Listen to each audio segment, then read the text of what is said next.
My parents offered to babysit Emma and Jaden for our 10th anniversary dinner, and I should have known something was terribly wrong. They had never offered before, not once, in all these years since I married Marcus. But when my husband found their overnight bag in our hallway and opened it, his face went pale. "Keisha, get the kids," he said, his voice shaking. "Call 911 now." Inside were custody papers, forged documents, and plane tickets. My parents weren't here to babysit. They were here to steal my children. 3 days before our anniversary, my phone rang at 7 in the morning. Seeing my mother's name on the screen made my stomach tighten. Barbara and Robert Madison rarely called, and when they did, our conversations lasted exactly long enough for them to remind me of all the ways I disappointed them. "Keisha, darling." My mother's voice was honey sweet, which immediately set off alarm bells. She never called me darling anymore, not since I'd married Marcus 12 years ago. "Hi, Mom, is everything okay?" "Of course, sweetheart. Actually, your father and I were talking, and we realized your anniversary is coming up. The big 10 years, isn't it?" I nearly dropped my coffee mug. How did she even remember our anniversary? She'd spent our wedding day sitting in the back row, with her lips pressed into a thin line of disapproval. "Yes, it's this Saturday," I answered carefully. "Well, we'd like to offer to babysit Emma and Jaden for you. Give you and Marcus a proper night out." The silence stretched between us while I processed this impossible offer. My parents lived 3 hours away in their gated community, surrounding themselves with other wealthy retirees who shared their narrow views of what constituted a proper family. They'd made it abundantly clear that Marcus, a successful black engineer who'd grown up in foster care, would never be good enough for their daughter. Our biracial children were a source of barely concealed shame, for them acknowledged only with obligatory Christmas cards containing checks instead of love. "Mom, you've never offered to babysit before," I said slowly. "I know, and that's our fault entirely. Robert and I have been doing a lot of thinking lately. We're getting older, Keisha. We want to know our grandchildren before it's too late. We want to make things right." My throat felt tight. Despite everything, despite years of rejection and cutting remarks, some part of me still craved my parents' approval. That little girl who'd once performed piano recitals, hoping to see pride in their eyes, was still there waiting. "Let me talk to Marcus," I said. "Of course. We could drive up Saturday afternoon, stay overnight to help with Sunday morning, then head home. The children won't even have to miss their routines." After we hung up, I found Marcus in his home office already deep in blueprints for the new tech campus his firm was designing. He looked up when I entered, his brown eyes crinkling with the smile that had first captured my heart in college. "You won't believe who just called," I said, sinking into the chair across from his desk. His expression darkened as I recounted the conversation. Marcus had endured enough cold shoulders and pointed remarks from my parents to last a lifetime.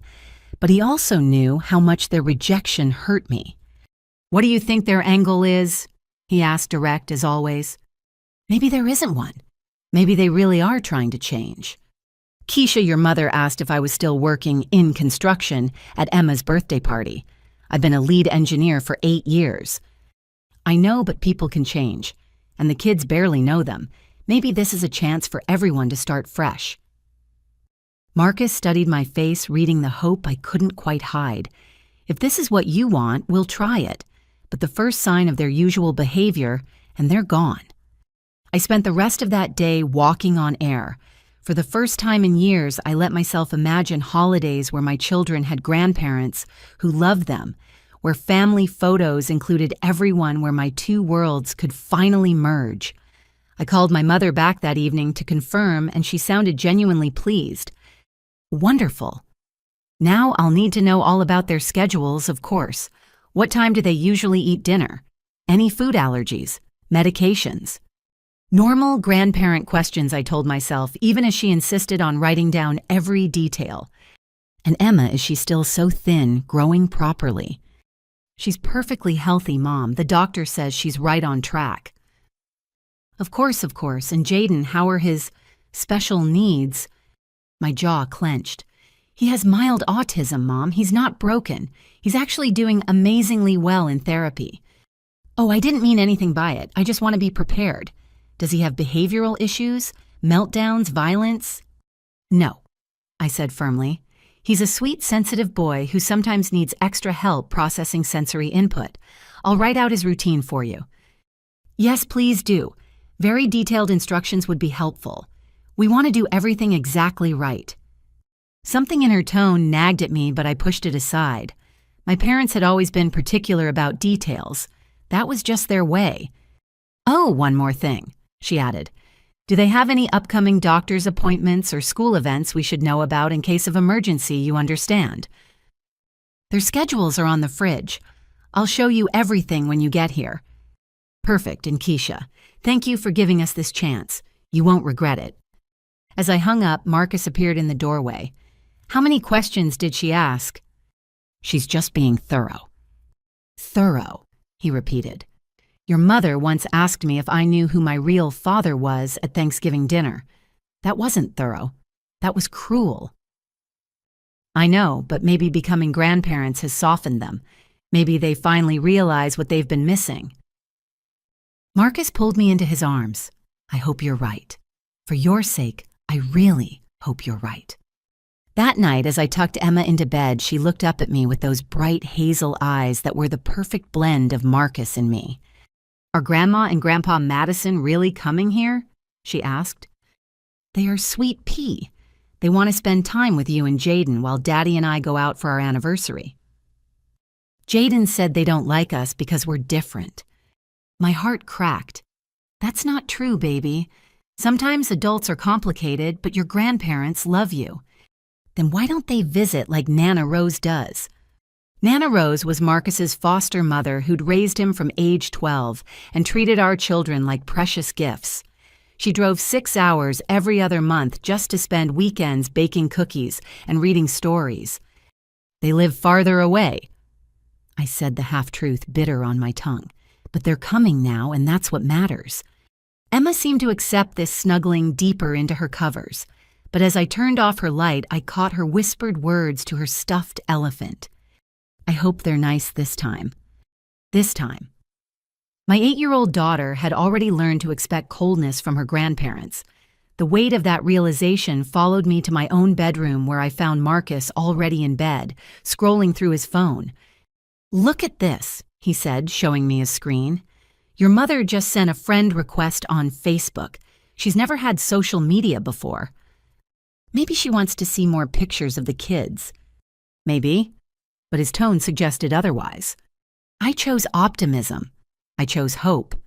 I chose to believe that my parents could change, that love could grow where only judgment had existed before. As I drifted off to sleep that night, I allowed myself to dream of the family I'd always wanted. If only I'd listened to the warning bells. If only I'd paid attention to the questions that probed just a little too deep, the interest that felt just a little too calculated. But hope is a powerful drug, especially when mixed with a daughter's eternal need for her parents' love. 3 days. I had 3 days before my entire world would shatter before I'd understand that sometimes the people who share your blood can become your greatest threat. 3 days before I'd learn that a parent's love could be twisted into something monstrous and that protecting your children sometimes means protecting them from your own family. But that night, I slept peacefully, unaware that my mother was 3 hours away, carefully noting every answer I'd given her in a leather-bound journal labeled Evidence. Friday morning arrived with spring sunshine and the chaos of getting 2 children ready for school. I moved through our morning routine on autopilot, my mind already racing with preparations for my parents' visit. The house needed to be spotless. Not just clean, but Madison-level immaculate, the kind of pristine environment where throw pillows remained perfectly fluffed and magazines fanned at precise angles. "Mommy, you're doing the thing," Emma observed over her bowl of cereal. "What thing?" "The cleaning thing where you look scared." Marcus caught my eye from across the kitchen. We'd been married long enough for entire conversations to pass in a glance. His said, "You don't have to prove anything to them." Mine replied, "Yes, I do." After dropping the kids at school, I attacked the house with military precision. Every surface gleamed, every toy found its designated place, every family photo was straightened to perfection. I even cleaned inside the kitchen drawers, knowing my mother's tendency to open cabinets under the pretense of helping. My phone rang as I was organizing the pantry, arranging cereal boxes by height, like some grocery store employee with OCD. It was my father, which was unusual. Robert Madison typically communicated through my mother, treating phone calls like board meetings that required an intermediary. Keisha. No greeting, just my name delivered in his crisp banker's voice. I need some information for our visit. Hi, Dad. What kind of information? Security details. Do you have an alarm system, cameras? What about the locks? Are they deadbolts? I set down the box of crackers I'd been alphabetizing. Why do you need to know about our security? Simple precaution. We'll be responsible for the children. I need to ensure the house is properly secured. We have an alarm system and good locks. The neighborhood is very safe. What's the code? I'll show you how to use it when you get here. A pause. What about the children's documentation? Where do you keep their birth certificates, social security cards, in case of medical emergency? The questions felt invasive, but I reminded myself that my father had always been paranoid about safety. His house had more security than some banks. They're in our filing cabinet, but their insurance cards are in my wallet, and I'll leave those with you along with all the emergency numbers. Good. And their passports, do they have passports? Yes, but why would you need those for one evening? I don't need them. I'm simply being thorough. Your mother mentioned you traveled to Disney last year. International... No, just Florida. Dad, is everything okay? These questions seem what? His tone sharpened, reminding me of every time I disappointed him by getting an A- instead of an A. Nothing, just detailed. Details matter, Keisha. I thought Marcus would have taught you that being an engineer. There it was, the subtle dig, the implication that I needed my husband to teach me basic concepts. I gripped the phone tighter. Is there anything else you need to know? Your neighbors. Are you friendly with them? Do they watch the children sometimes? The Johnsons next door are great. They have kids the same age. And across the street. Dad, you're not conducting a background check on our entire neighborhood. Are you? He actually chuckled, a rare sound that somehow made me more uneasy. Of course not. Your mother is just anxious about the visit. She wants everything to go perfectly. After he hung up, I stood in my gleaming kitchen, surrounded by alphabetized soup cans and color-coordinated dish towels, and wondered why I felt like I'd just been interrogated. The feeling intensified when Marcus called during his lunch break. Something weird just happened, he said without preamble. I was grabbing coffee near Jaden's therapy center, and I could have sworn I saw your parents' car in the parking lot. That's impossible. They're 3 hours away. White Mercedes license plate REM 4237. I knew that plate number. Robert Edmund Madison, April 23rd, 1957. My father put his initials and birth date on everything. Maybe someone has the same car. Maybe. But Keisha, I walked closer to check, and there was someone in the driver's seat taking pictures of the building. Taking pictures? Why would... I don't know. By the time I got close enough to see clearly, they drove off.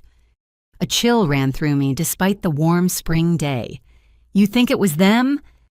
I think your parents are showing more interest in our lives than they have in the past decade, and it's making my spider sense tingle. Your spider sense is always tingling when it comes to my parents. And it's always been right. I couldn't argue with that. But what possible reason would they have for photographing Jaden's therapy center?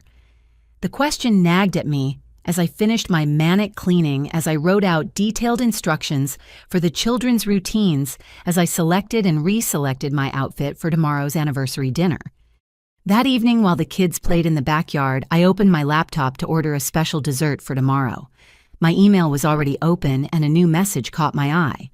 The sender was a real estate website notification. Someone viewed your property estimate. Curious, I clicked through to the site. Our house had been viewed 17 times in the past week. The viewing history showed multiple searches for our exact address, all from the same IP location. When I checked the general area of the searches, my blood chilled. Fairfield County, where my parents lived. Marcus. I called, my voice steadier than I felt. Can you come look at this? He studied the screen, his jaw tightening with each click. They're researching our house value. Why would they care what our house is worth? Maybe they're just curious, they've never been here before. Keisha, they also looked at school ratings for our district. And check this out. He navigated to the search history. They viewed 3 different private schools in their area. So maybe they're thinking of moving. Marcus turned to face me fully. Or maybe they're researching schools for someone else, someone younger. The implication hung between us too terrible to voice. I shook my head. That's insane. You're suggesting my parents are planning to steal our children? They're snobs, not kidnappers. I'm not suggesting anything. I'm just observing that your parents are showing an unusual interest in our assets, our security, our children's schedules and schools in their area. You're being paranoid.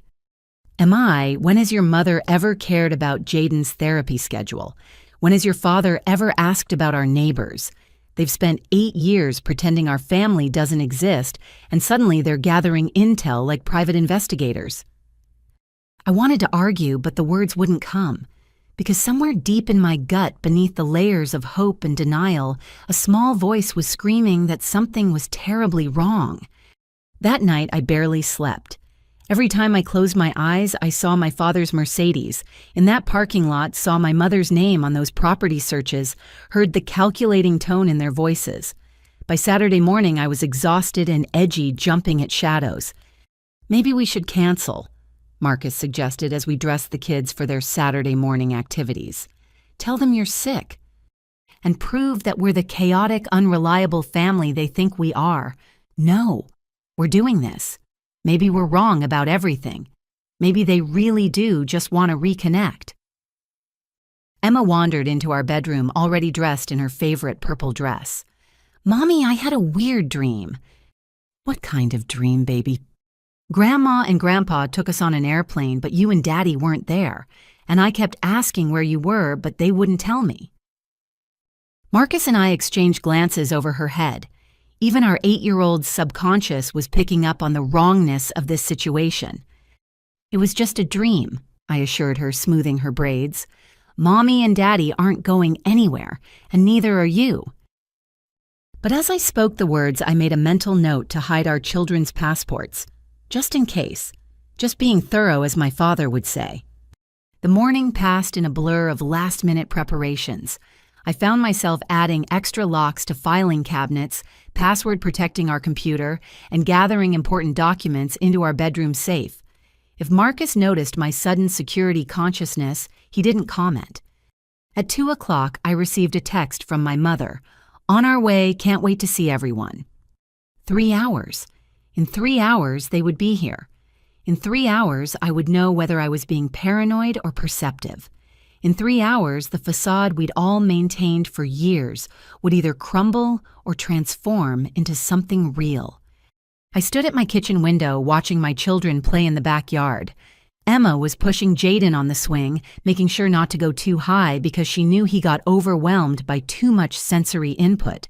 She protected him instinctively, this big sister, who understood that love meant accepting people exactly as they were. Something my parents had never learned. Hey, Marcus said softly, wrapping his arms around me from behind. Whatever happens, we protect them. That's all that matters. What if I'm wrong? What if I'm sabotaging the chance for our kids to have grandparents who love them? Then we'll be happily wrong. But Keisha, in 12 years, have your parents ever done anything that wasn't calculated to benefit them? The answer was no. Every gift came with strings. Every kindness had a price. Every interaction served their agenda. But children change people, I told myself. Grandchildren especially. Maybe Emma and Jaden had finally melted the ice around my parents' hearts. As I watched my daughter help her brother off the swing and lead him inside for his afternoon snack, I made a promise. Whatever my parents' intentions, I would not let them hurt my children. Not with coldness, not with judgment, and certainly not with whatever scheme they might be planning. 2 hours and 45 minutes later, a white Mercedes pulled into our driveway. I stood at the window, my heart hammering as I watched my parents emerge. They looked like catalog models for upscale retirement, living my mother in pressed linen pants and pearls, my father in khakis and a polo shirt that cost more than most people's car payments. But it was the way they studied our house that made my blood chill, like appraisers, like buyers, like people planning to take something that wasn't theirs. "They're here," I called to Marcus, my voice artificially bright. "Showtime," he murmured, squeezing my hand. As we walked to the door together, united in our wariness, I couldn't shake the feeling that we were about to let predators into our home. But they were my parents. Surely that counted for something. Surely. The doorbell rang at exactly 5 o'clock because Robert and Barbara Madison were nothing if not punctual. I smoothed my dress one final time, took a deep breath, and opened the door to find my parents standing on our porch like they were posing for a retirement community brochure. Keisha. My mother's embrace was stiff but lingered longer than usual. She smelled of Chanel No. 5 and something else I couldn't identify. Determination, maybe. "You look wonderful. Doesn't she look wonderful, Robert?" My father nodded curtly, his handshake with Marcus lasting exactly 2 seconds. "Marcus, I see you've kept the lawn maintained." "I do my best," Marcus replied evenly. In our private code, his tone meant counting down the minutes until they leave. They came bearing gifts, which should have been my second warning. My parents didn't believe in spontaneous generosity. Every present had a purpose, every kindness a calculation. But here they were with professionally wrapped packages and practiced smiles. Where are our grandchildren? My mother's use of "our" made something twist in my stomach. "Emma Jaden, your grandparents are here," I called. Emma appeared first, approaching slowly like she was testing the temperature of cold water. My mother immediately pulled out her phone. "Oh, let me get a picture. Stand right there, sweetheart. No, a little to the left. The lighting is better." Flash, flash, flash. At least a dozen photos before Emma could even say hello properly. "Hi, Grandma," Emma said politely, the way she'd greet a teacher on the first day of school. "Hello, darling. My goodness, you've grown, though you're still quite petite, aren't you? Are you eating enough?" "I eat plenty," Emma replied, her little chin lifting. That's my girl, I thought. Jaden hung back in the hallway assessing the situation. He didn't like changes to routine, and my parents' rare visits always disrupted his sense of order. When he finally came forward, my father immediately extended his hand for a handshake. Jaden doesn't really like to shake hands. I started to explain, but my mother cut me off. Nonsense. A young man should know how to shake hands properly. Come here, Jaden. Mom, he has sensory issues with touching. I told you this. Yes, well, the world won't always accommodate his preferences, she said, still holding out her hand expectantly.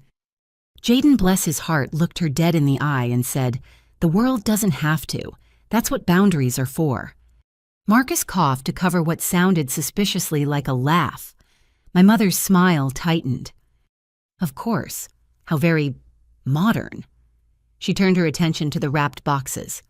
Well, let's see how you like your presents. The gifts were expensive, naturally. A designer doll for Emma that looked more like a collector's item than a toy. A complicated electronic learning system for Jaden that seemed designed for a child twice his age. My parents had always given gifts that reflected who they wanted our children to be rather than who they actually were. What do you say? I prompted gently. Thank you. Both children chorused dutifully.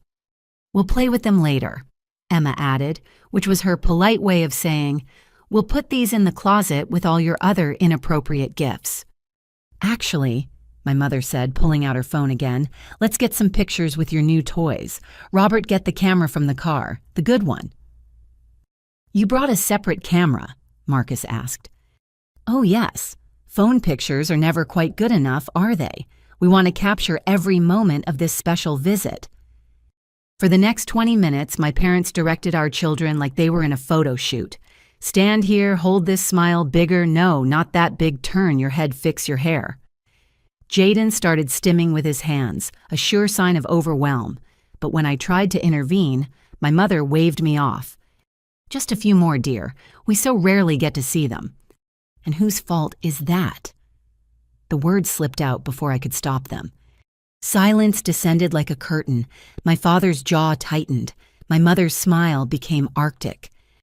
Well, she said slowly, that's exactly why we're here. To make amends, to be better grandparents. Isn't that right, Robert? Indeed. Speaking of which, Keisha, might I see your home office?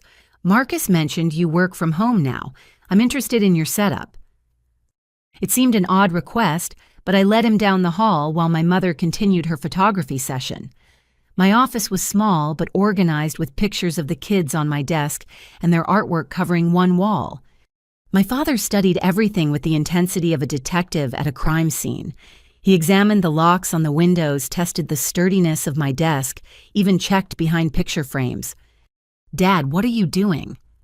Just observing. You can tell a lot about a person by their workspace. I see you keep important files in here. Most things are digital now. And the children, do they have access to this room? Of course. They like to draw while I work sometimes. He made a note in a small leather notebook he'd pulled from his pocket. An actual note. About my office. Dad, why are you taking notes? Habit, he said smoothly. From my banking days, I notice everything. Back in the living room, my mother had moved on to interviewing Emma about school. But interview was too gentle a word. It was more like a deposition. And your teacher, does she give you special attention? Extra help. I don't need extra help, Emma said. I'm in the advanced reading group. Of course you are, but surely with your situation, there must be challenges. What situation?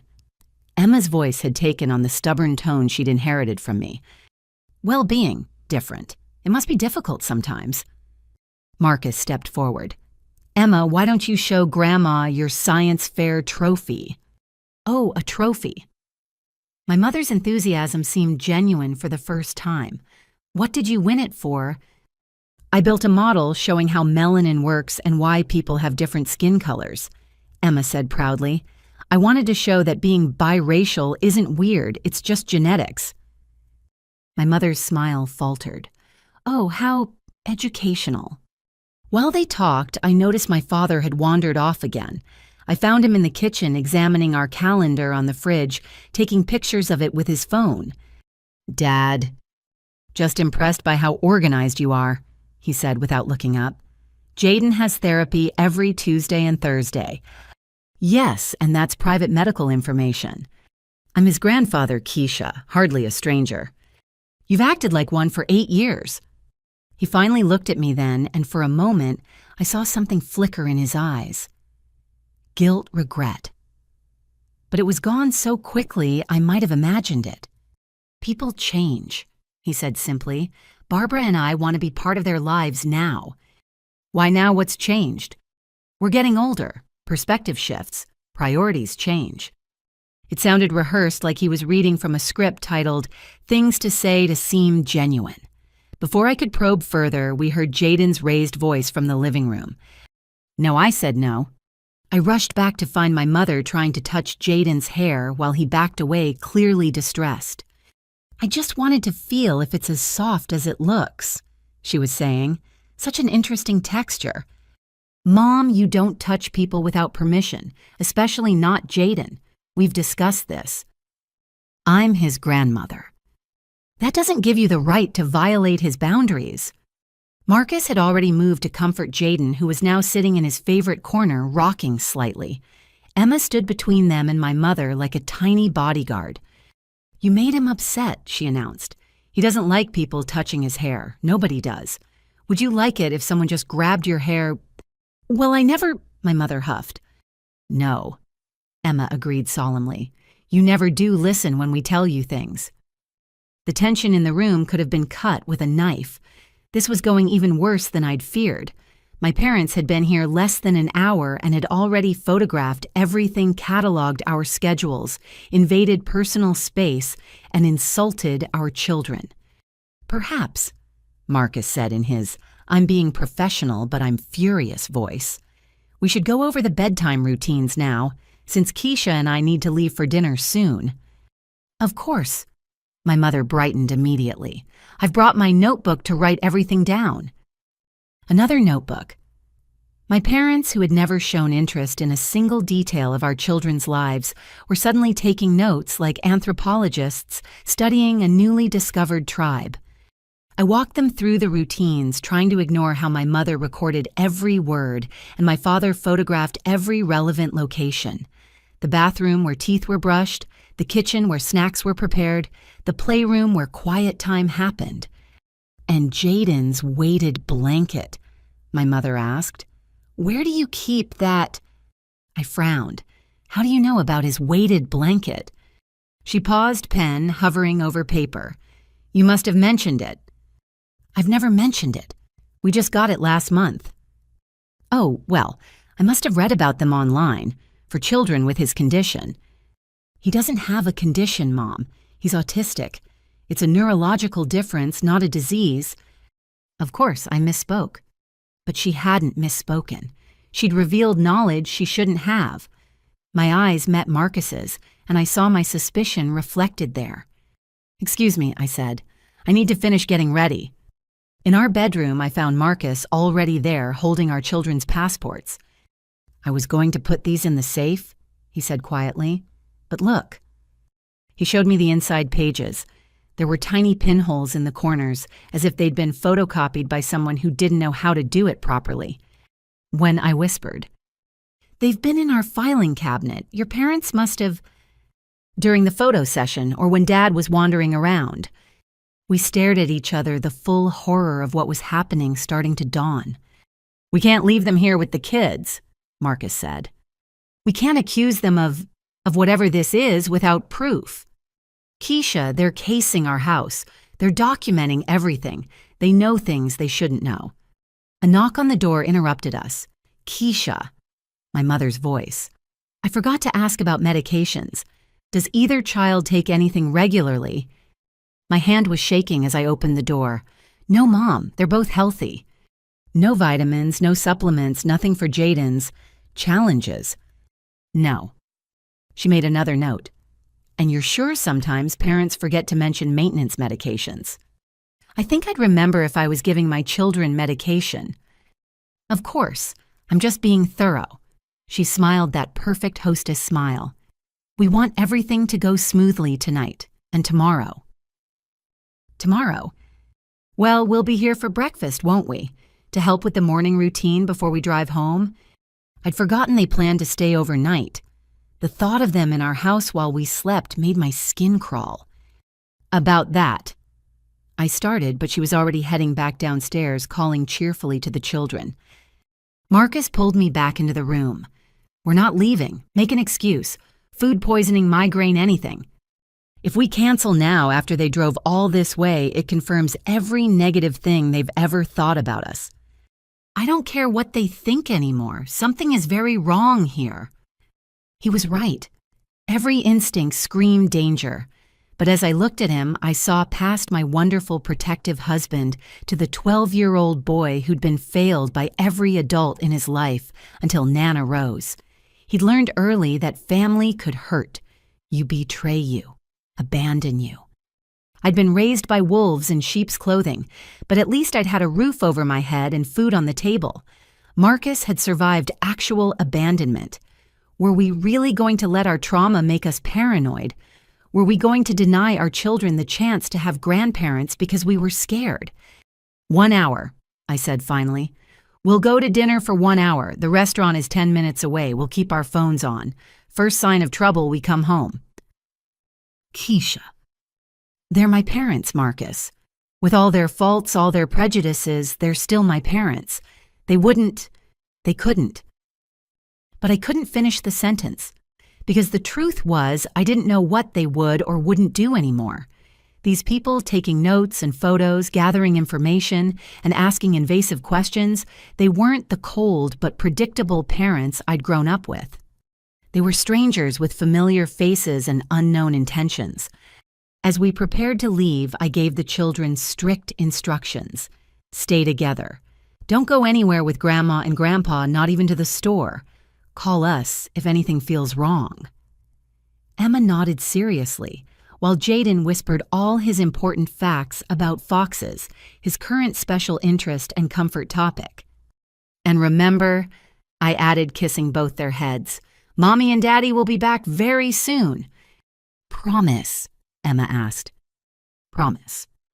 At the door, I turned back to see my parents standing in my living room, my mother's hand resting possessively on Emma's shoulder, my father typing something on his phone. They looked like a catalog family. Perfect. Posed. Wrong. Ready, Marcus asked, his hand finding mine. I wasn't. Every fiber of my being wanted to grab our children and run, but I nodded, smiled, and walked out the door. It would take exactly 43 minutes for me to realize this was the biggest mistake of my life. We made it exactly 1 block before I started hyperventilating. Turn around. I gasped my chest tight with an anxiety that had nothing to do with leaving the kids with babysitters and everything to do with which babysitters we'd left them with. Marcus was already pulling into the nearest parking lot. Thank God. I'd been white-knuckling the steering wheel since we pulled out. We're being ridiculous, I said, even as relief flooded through me. They're going to think we're crazy. I don't care what they think. Something's wrong, Keisha. My gut's never been wrong about danger, and right now it's screaming. We'd been gone less than 3 minutes, quick enough to play it off as forgetting something. My hands shook as I texted my mother, "Forgot my wallet, be right back." Her response came instantly. "Take your time, we're having a wonderful visit." The speed of her reply made my stomach clench. She'd been waiting for us to contact her, watching her phone. Why? Marcus drove back faster than was strictly legal, both of us leaning forward like we could will the car to move quicker. As we turned onto our street, everything looked normal.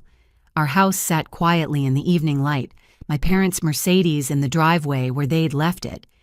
Maybe we are being paranoid, I whispered. Maybe, but better paranoid than sorry. We pulled in beside the Mercedes, and that's when Marcus saw it. A bag in their back seat that hadn't been visible before. Dark leather, expensive looking, partially hidden under a jacket. They brought an overnight bag, I said. So what? So why didn't they bring it in? Good question. My parents never left luggage in cars. They considered it inviting theft, even in neighborhoods like ours. Marcus was out of the car before I could respond, moving with the fluid purpose I recognized from his rare moments of real anger.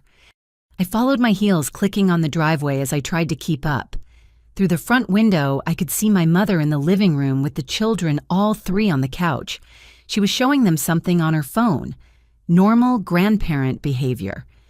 Except nothing about this visit had been normal. Marcus, we can't just break into their car. Watch me. But he didn't need to break in. The doors were unlocked. Another anomaly. My security-obsessed father never left car doors unlocked. Unless he planned to need something from the car quickly. Marcus pulled out the leather bag, and its weight surprised him. He set it on the hood of their car, glancing at the house. Through the window, my mother was still engrossed with the children, but where was my father? Open it, I whispered. It's probably just clothes. But his hands were already working the zipper. The bag opened like Pandora's box, revealing not clothes but papers, stacks and stacks of papers. And on top, in a clear plastic folder, custody emergency filing paperwork with our children's names typed in stark black letters. The world tilted. I grabbed the car to steady myself as Marcus pulled out document after document. Custody papers. A psychological evaluation claiming I was an unfit mother, signed by a Dr. Patricia Holloway I'd never met. Photos of our house with red circles marking hazards like the fact that we had stairs and kitchen knives. Bank statements printed from somewhere showing every purchase we'd made in the last 6 months, with certain items highlighted. Jaden's therapy bills circled in red with excessive medical intervention written in my mother's handwriting. "Oh my God," I breathed. "Oh my God, Marcus." He kept pulling out papers. A report from a private investigator dated 2 months ago. Photos of me at the grocery store, at school, pickup at the park. Photos of Marcus at work, at his gym getting coffee. Photos of our children playing in the backyard taken with a long-distance lens. They'd been watching us, stalking us, documenting our lives for months. "Look at this." Marcus's voice was deadly calm, the tone he used when he was so far past anger he'd circled back to cold fury. He held up a receipt. 2 car seats, booster seats, the exact models for Emma and Jaden's heights and weights. My hands shook as I grabbed another folder. Inside were plane tickets, today's date, a flight leaving in 4 hours from my parents' home state, 2 adult tickets and 2 children's tickets in Emma and Jaden Madison's names. Not Emma and Jaden Harris. They'd already changed their last names on the tickets. "They're trying to kidnap our children." The words came out as a whisper because saying them louder would make them too real. "My parents are trying to steal our babies." Marcus was already pulling out his phone. "We're calling the police, now." "Wait." I grabbed another document. It was a letter from a law firm called Stonefield and Associates. "Look at this." The letter outlined their services in emergency custody transfers and grandparent rights enforcement. It referenced other successful cases where grandparents had been awarded immediate custody due to parental negligence and danger to minor children. "Keisha." Marcus's voice was urgent. "This says they filed an emergency custody petition this morning. This morning, while they were driving here, they were filing court papers saying our kids were in immediate danger." "But that's insane. There's no danger. They've never even reported us to CPS." "They don't need to. Look." He showed me another paper. They created their own report, had some doctor they paid evaluate us without ever meeting us. They've been building this case for months. I thought I might vomit right there in the driveway. All those questions about schedules, medications, therapy. They weren't trying to be good grandparents. They were gathering evidence. "The photos," I said suddenly. "All those photos today. They were documenting that they had access, that the children were comfortable with them. And the gifts, high-end gifts to show they could provide better. The passports. They copied the passports." We stared at each other in dawning horror. This wasn't a spur-of-the-moment decision. This was a carefully orchestrated plan. My parents had come here not to babysit, but to take our children and disappear into their wealthy world where money could buy judges and lawyers and whatever story they wanted to tell. "Call 911, I said. "I'm getting our kids." But as I turned toward the house, the front door opened. My father stood there, his face expressionless. "I thought I heard a car," he said calmly, as if we hadn't just discovered his kidnapping plot spread across the hood of his Mercedes. "Forget something." "You could say that." Marcus held up the custody papers. We forgot that Keisha's parents were criminals. My father's expression didn't change. "Those are private legal documents. These are falsified custody papers for children you have no right to take," Marcus shot back. "The police will be very interested in them." The police. My mother appeared behind my father, her face shifting from confusion to calculation in an instant. "Whatever for—" "You're trying to steal our children." I couldn't believe I was saying these words to my own parents. "You have plane tickets, car seats. You were going to take them tonight." My mother's mask finally slipped, revealing something cold and determined underneath. "We're trying to save them." Save them from what? I pushed past my father into the house, needing to see my children. From parents who love them, from a happy home. Happy. She followed me, her voice rising. "You call this happy Marcus working 60 hours a week while you pretend to have a career Jaden in therapy because you can't handle his needs. Emma growing up confused about what she is. What she is." I whirled around to face her. "She's a brilliant, kind, confident little girl who knows exactly who she is, which is more than I can say for you." Emma and Jaden were still on the couch, but Emma had that look she got when she was listening to grown-up conversations she wasn't supposed to hear. I moved to them quickly. "Hey, babies, we're going to cut the visit short, okay?" "Are Grandma and Grandpa leaving?" Emma asked hopefully. "Yes, they are." "Good," Jaden said simply. "They asked too many questions." My father stepped forward. "Now let's all calm down. There's been a misunderstanding." "A misunderstanding." Marcus laughed bitterly. "You hired a private investigator to stalk us. You falsified medical documents. You bought plane tickets to flee the state with our children. What part are we misunderstanding?" "We have resources you don't," my father said, as if that explained everything. "Private schools therapy that actually works, opportunities these children will never have with you. Therapy that actually works." I stood putting myself between him and my children. "You mean conversion therapy to make Jaden normal schools that will teach Emma to be ashamed of half her heritage?" "We mean giving them a proper life," my mother interjected. "Not this experiment you're running." "Experiment." My voice was deadly quiet. "My family is not an experiment. My marriage is not a phase. My children are not broken." "Your children are at risk," she shot back. "Living in this neighborhood, going to public school, being raised by a father who doesn't even know his own bloodline." There it was, the real reason. It had never been about the children's welfare. It had been about blood, about race, about their deep-seated belief that their lily-white world was being contaminated by my choices. Marcus had already dialed 911. I could hear him giving our address, explaining the situation.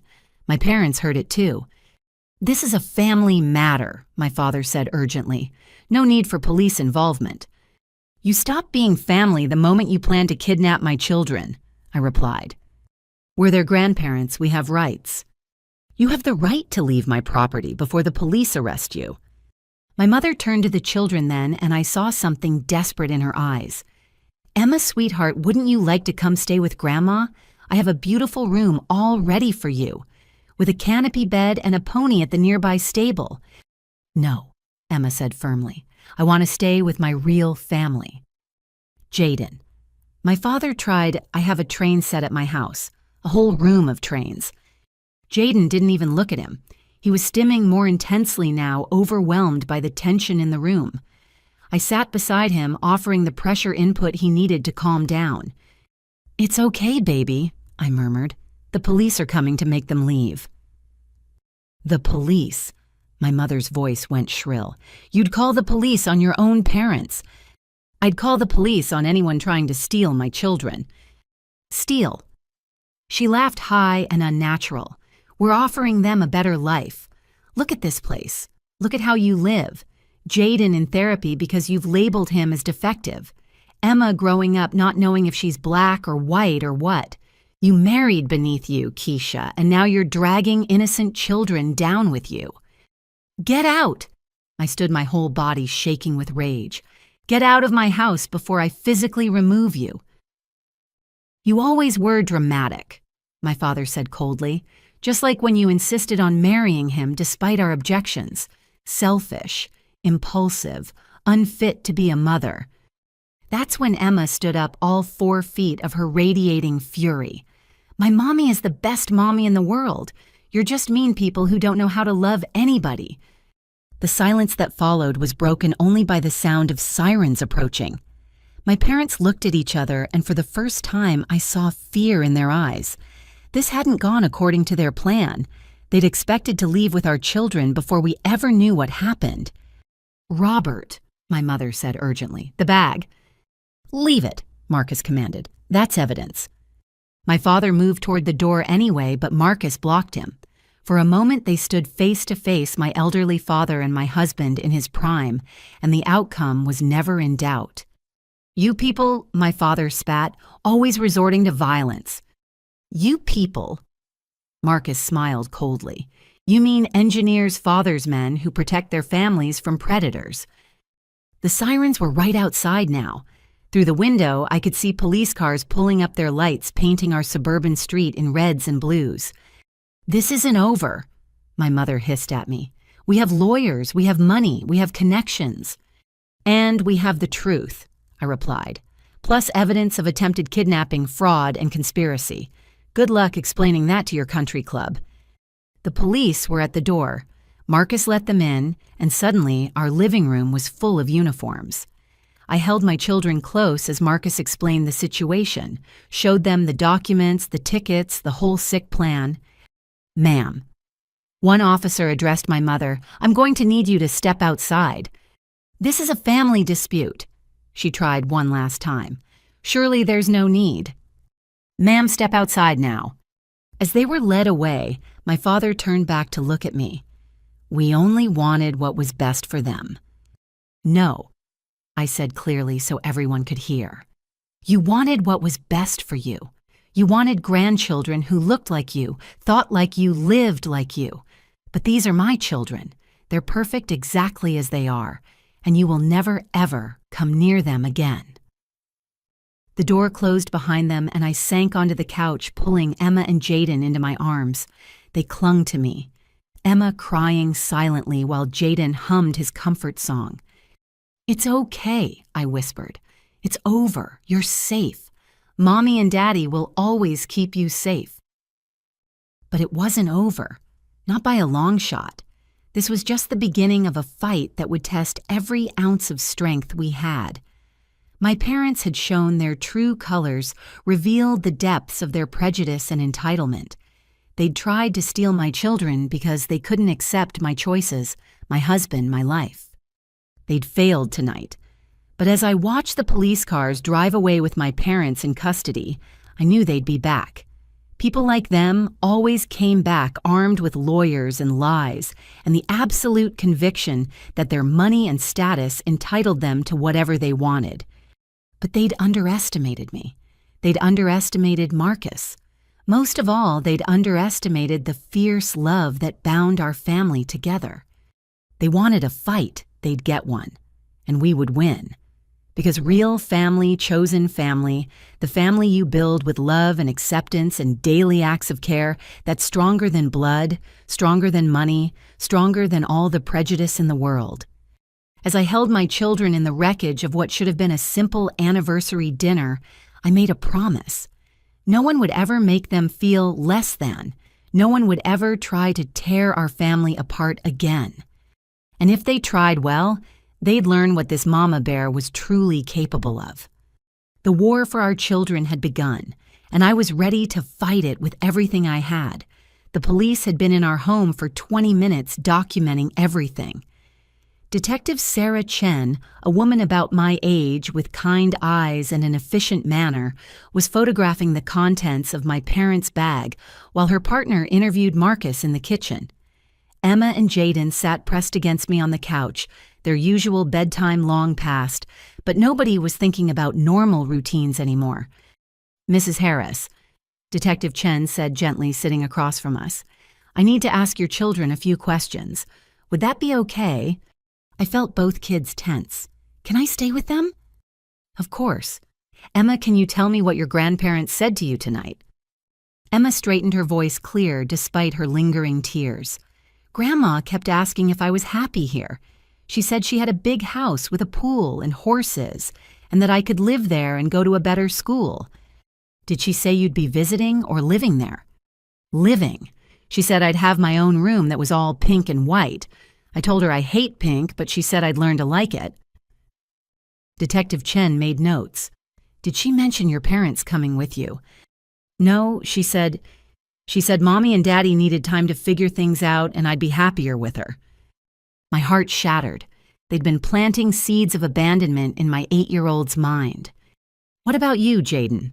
the detective asked gently. "Did your grandparents say anything special to you?" Jaden rocked slightly, his voice monotone when he spoke. "Grandpa said I was sick and he knew doctors who could fix me. He said his house was quiet and I wouldn't have to be scared of loud noises anymore." "You're not sick, baby," I whispered. "I know. That's what I told him. He said I was too young to understand." Detective Chen's expression hardened. "Did either of your grandparents touch you or try to take you anywhere?" "Grandma kept trying to touch my hair," Jaden said, "and she held Emma's hand really tight when you left. Emma said it hurt." She wouldn't let go, Emma confirmed. Even when I said I needed the bathroom, she said I could wait. Every word was another nail in my parents' coffin. They'd shown up here with a plan, and part of that plan had been ensuring our children couldn't get away if we came back too soon. Marcus returned from the kitchen, his face grim. "Detective, they found something else." We followed him outside, where another officer was searching my parents' car with their consent. In the trunk, he'd discovered 2 small suitcases, children's suitcases, already packed. "Oh my God," I breathed. Inside were clothes in Emma and Jaden's exact sizes. New clothes with the tags still on, pajamas, underwear, toothbrushes, everything you'd need if you were stealing children and couldn't risk going back to their home.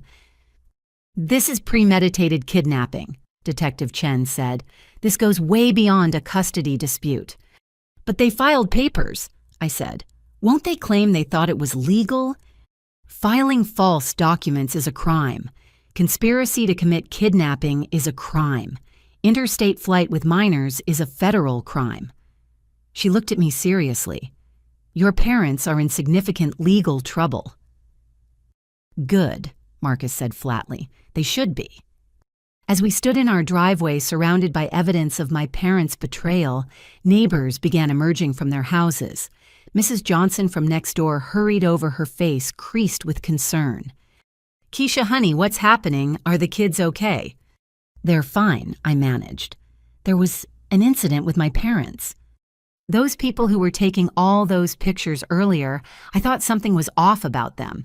They asked me all sorts of questions about you two when they saw me gardening." Another neighbor, Tom, from across the street, joined us. "They approached me last week, said they were planning a surprise visit and wanted to know about the neighborhood. Asked if I'd ever seen anything concerning about your family." "What did you tell them?" Marcus asked. "That you're the best parents on the block and they were lucky to have you as family." They didn't seem happy with that answer. More pieces of the puzzle falling into place. My parents had been building their case through manipulation and lies, trying to find anyone who would say something negative about us. "We'll need statements from both of you," Detective Chen told our neighbors. "This helps establish a pattern of behavior." As the crime scene techs continued processing evidence, I noticed a black sedan pull up down the street. A woman in an expensive suit got out her heels, clicking purposefully on the pavement as she approached. "I'm Patricia Stonefield," she announced, producing a business card. "I represent Robert and Barbara Madison." "The custody lawyer," Marcus growled. "The one running the kidnapping ring." She smiled coldly. "I'm a family attorney specializing in grandparent rights. I'm here to resolve this misunderstanding." Misunderstanding. I stepped forward, but Marcus caught my arm. "You helped them plan to kidnap my children." "I helped them file legitimate paperwork to protect minors they believed were in danger. Everything we've done is perfectly legal." "Falsifying medical reports is legal," Detective Chen interjected. "Conspiracy to commit kidnapping. You'll find all our documentation is in order. Dr. Holloway is a respected psychiatrist who evaluated the family situation and found it concerning." "Dr. Holloway never met us," I protested. "She didn't need to. She reviewed extensive documentation provided by concerned grandparents, photos, videos, witness statements." "Witness statements from who?" "That's privileged information." "This is insane," Marcus said. "You can't just take people's children based on made-up reports." Attorney Stonefield's smile never wavered. "We can when those children are at risk. A mother who can't control her temper, a father who works excessive hours, a special needs child not receiving proper care. Grandparents with resources have not just a right, but an obligation to intervene. My children are loved, healthy, and thriving," I said through gritted teeth. "Are they?" "Your son is in therapy, twice a week. That suggests problems. Your daughter is being raised without a clear cultural identity. That suggests confusion. You live in a modest neighborhood when the children could have every advantage. That suggests neglect of their potential." "That suggests we're normal parents doing our best," Marcus countered. "Not that we're unfit." "That's for a judge to decide. and judges in this state favor keeping children with blood relatives who can provide superior opportunities. They're already with blood relatives, I snapped. Their parents. She checked her phone. The Madison family has resources you can't imagine. They'll post bail within hours, and then we'll see you in court. I suggest you find a very good lawyer. You'll need one. As she walked away, I felt the ground shifting beneath my feet. This wasn't over. It was just beginning. Don't let her scare you, Detective Chen said quietly. What your parents did tonight was criminal regardless of what papers they filed, but you should get a lawyer. Tonight.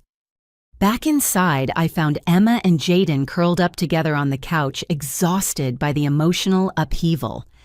Looking at them so innocent and vulnerable, rage filled me like nothing I'd ever experienced. Marcus called David Washington. He handled the Thompsons' custody case last year. It's 9 o'clock at night. I don't care if it's 3 in the morning. Our children need protection. While Marcus made calls, I sat with our babies, running my fingers through Emma's braids and rubbing Jaden's back in the soothing pattern he liked. "Mommy," Emma whispered, "are Grandma and Grandpa bad people?"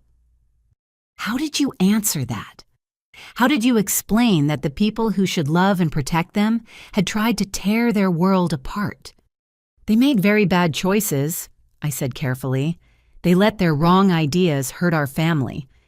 Why don't they like Daddy? Oh, sweetheart, it's not really about Daddy. It's about them not understanding that families come in all different ways, and all of them are beautiful if there's love. Our family has tons of love, Jaden said matter-of-factly. The most love, I agreed, kissing his head. Detective Chen returned with her partner. We're taking the evidence back to the station. Your parents are being processed now. They'll be charged with attempted kidnapping, filing false reports, conspiracy, and fraud. The district attorney will review the case, but given the evidence, I expect they'll pursue full prosecution. What about the custody filing? I asked. Family court is separate from criminal court. They can still pursue that case, but being charged with trying to kidnap the children won't help their argument. After the police left, promising to be in touch tomorrow, we were alone in our quiet house.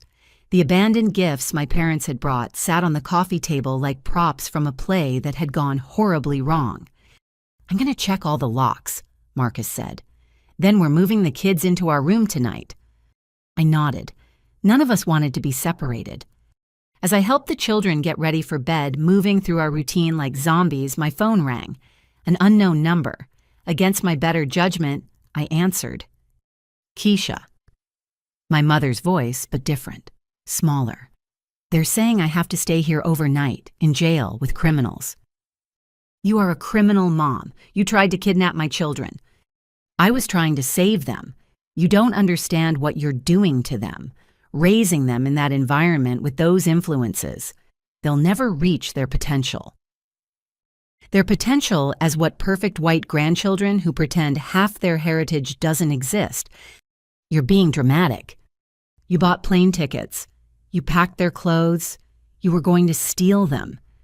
I was going to give them opportunities. Her voice cracked. Private schools where they'd excel. Therapy that would actually help Jaden instead of enabling his conditions.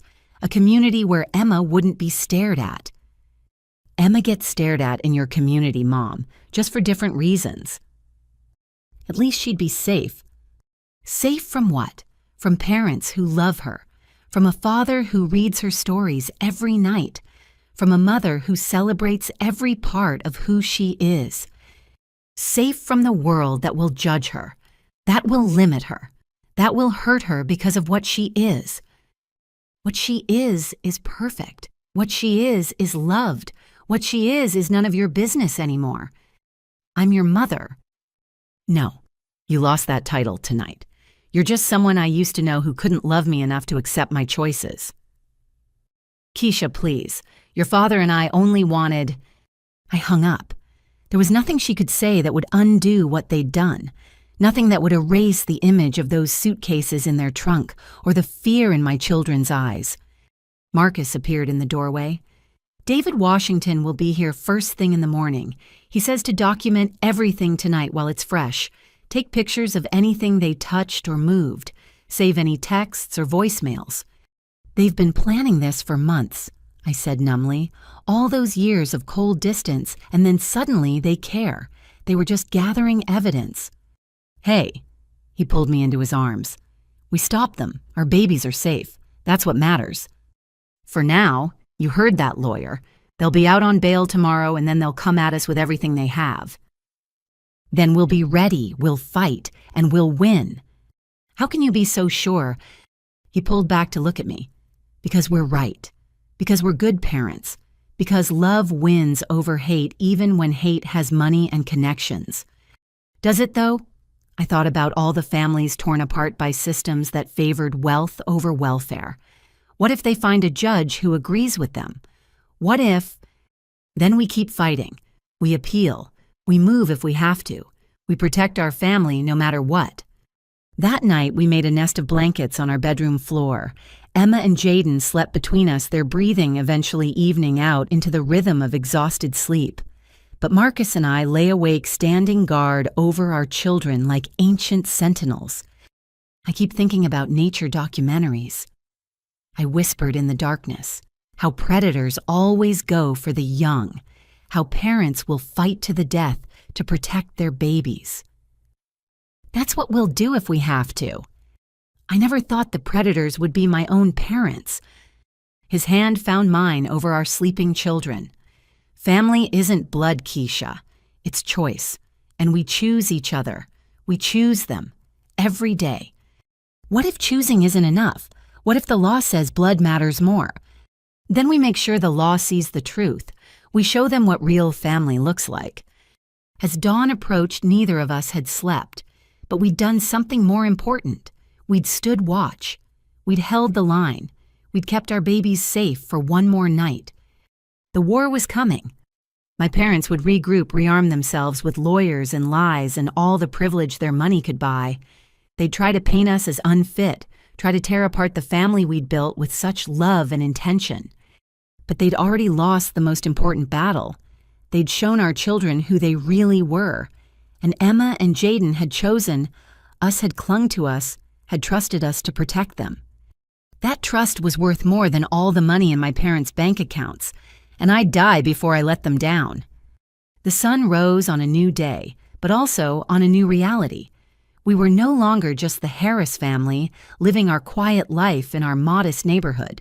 We were survivors of an attempted kidnapping. We were fighters in a battle we'd never asked for. We were parents who discovered that sometimes the greatest threat comes from within. But most of all, we were together. Battered, exhausted, frightened, but together. And as long as we had each other, we had everything worth fighting for. By 7 a.m, our house had transformed into a command center. David Washington, our lawyer, sat at our dining room table, surrounded by documents, his usually cheerful face set in grim lines. He was a tall black man in his 50s who'd grown up in foster care himself before becoming one of the state's best family attorneys. Marcus had chosen well. "This is bigger than just your parents," David said, showing us his laptop screen. "Patricia Stonefield has been involved in 12 similar cases in the past 3 years. Always the same pattern: wealthy grandparents, mixed race, or non-traditional families fabricated evidence of neglect." "How is she not in jail?" I asked, exhausted from our sleepless night but running on pure adrenaline. "Because she's smart. Everything appears legal on the surface. The evaluations come from real doctors who never actually meet the families. The custody filings use careful language that skirts the edge of perjury without crossing it. And most families settle out of court because they can't afford to fight." "We're not settling," Marcus said firmly. "Good, because this needs to be exposed. But first we need to prepare for their counterattack." The doorbell rang, making us all jump. Through the peephole, I saw Detective Chen with 2 other officers. "Mrs. Harris, we need to speak with you about some developments," she said when I opened the door. My heart sank. They're out already. "On bail, yes, but that's not why we're here. We executed a search warrant at your parents' home early this morning. What we found, you need to see this." She handed me a tablet showing photos from my parents' house. My childhood home, normally pristine and showpiece perfect, had been transformed. What used to be my father's study was now a war room. Charts on the walls tracking our daily routines, printed screenshots of every social media post I'd made in 5 years, photos of our children organized by date and location, red strings connecting various evidence like some conspiracy theorist's fever dream. "Oh my God," I whispered, "this is insane." "It gets worse," Detective Chen said. "We found correspondence between your parents and other families in their social circle. They've been recruiting others to their cause. There's an entire network of grandparents who believe they're saving grandchildren from inappropriate family situations." "By inappropriate, they mean interracial," Marcus said flatly. "Among other things, single parents, LGBTQ parents, parents with disabilities, parents they deem too poor. Your case is part of something much larger." David was already taking notes. "This is a conspiracy. RICO charges could apply. The FBI is now involved." Detective Chen confirmed. "This crosses state lines, but that also means your parents have access to significant resources. They've hired a team from Stonefield's firm." A team. I felt sick. 4 lawyers so far. They're already filing motions. Emergency custody hearings, restraining orders, claiming you're alienating the children from their grandparents' petitions for supervised visitation. Supervised visitation. I stood up so fast my chair fell over. After they tried to kidnap them, they're claiming it was a misunderstanding, that they had your verbal permission to take the children for an extended visit, that you're now making false accusations because of a family disagreement. That's a lie. We know, but they're creating a counter-narrative. Speaking of which, she pulled out her phone. "Are you aware your mother gave an interview to Channel 7 this morning?" "What?" She showed us the video.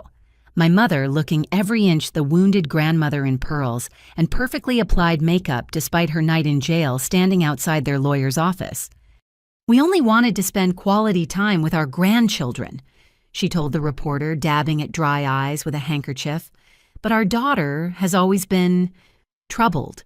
We tried to help, but she's turned our son-in-law against us, and now she's poisoning our grandchildren's minds.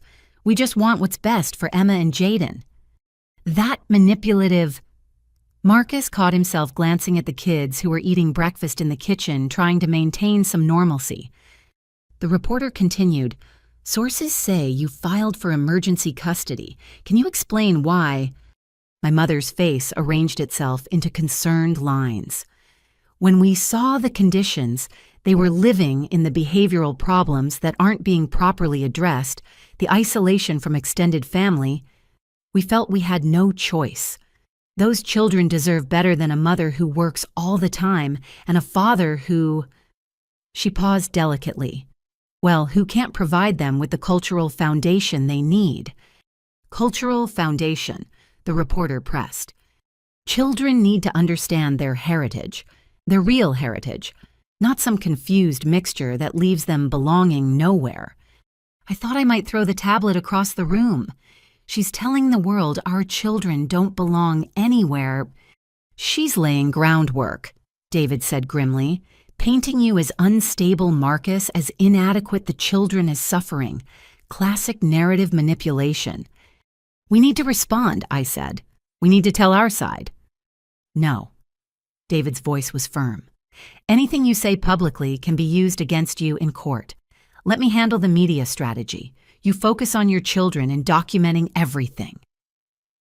Detective Chen stood. "I need to ask about something else. Your parents' phone records show multiple calls to someone named Dorothy Whitman. Do you know her?" The name hit me like a slap. "She's a family friend. She runs a therapeutic boarding school in Montana. For troubled children, for children whose parents want them reprogrammed."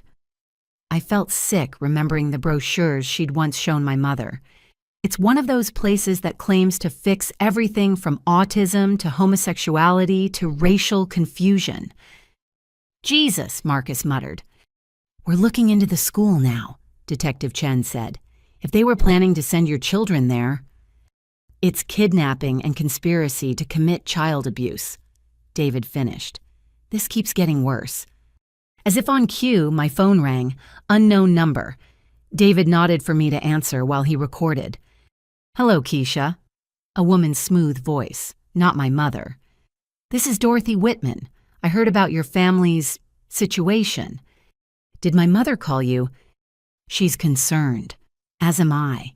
Those precious children need stability, structure, proper guidance. My facility could help young Jaden overcome his challenges. Jaden doesn't need to overcome anything. He's autistic, not broken. Such defensiveness. Barbara warned me you were in denial about his condition, and Emma struggling with her identity in ways that will only worsen as she ages. We have programs designed specifically for mixed-race children to help them choose a cultural path. Are you insane? She's 8 years old and perfectly happy with who she is. Is she, or is that what you tell yourself to justify the confusion you've created? Children need clear identity, firm boundaries, consistent discipline, things you seem unable to provide. If you come near my children, I'll have you arrested. Such hostility. This is exactly what Barbara described. You really should consider what's best for them, rather than clinging to your liberal delusions about family. I hung up my hands, shaking. She's part of it. They were going to take our babies to a conversion camp. Emma appeared in the doorway, her face serious. Mommy, are people trying to take us away? I knelt down to her level. Some people are confused about what's best for our family, but Daddy and I won't let anything happen to you. I don't want to go to a special school. I like my school. I like my friends. I like being me. And you get to keep being exactly who you are, baby. Nobody gets to change that. Jaden joined us carrying his weighted lap pad. The lady on TV said we're confused. I'm not confused. I know exactly who I am. I'm Jaden Marcus Harris, age 6 3/4, favorite color blue, favorite animal foxes, favorite food mac and cheese, but only the spiral kind. That's right, buddy, you're perfect. I know, he said simply, then returned to his breakfast. David smiled slightly. Your kids are remarkable. That's going to matter in court. They'll have to testify. The thought horrified me. Possibly. A good guardian ad litem will want to hear from them. But don't worry about that yet. We have more immediate concerns. He was right. By noon, the situation had escalated dramatically.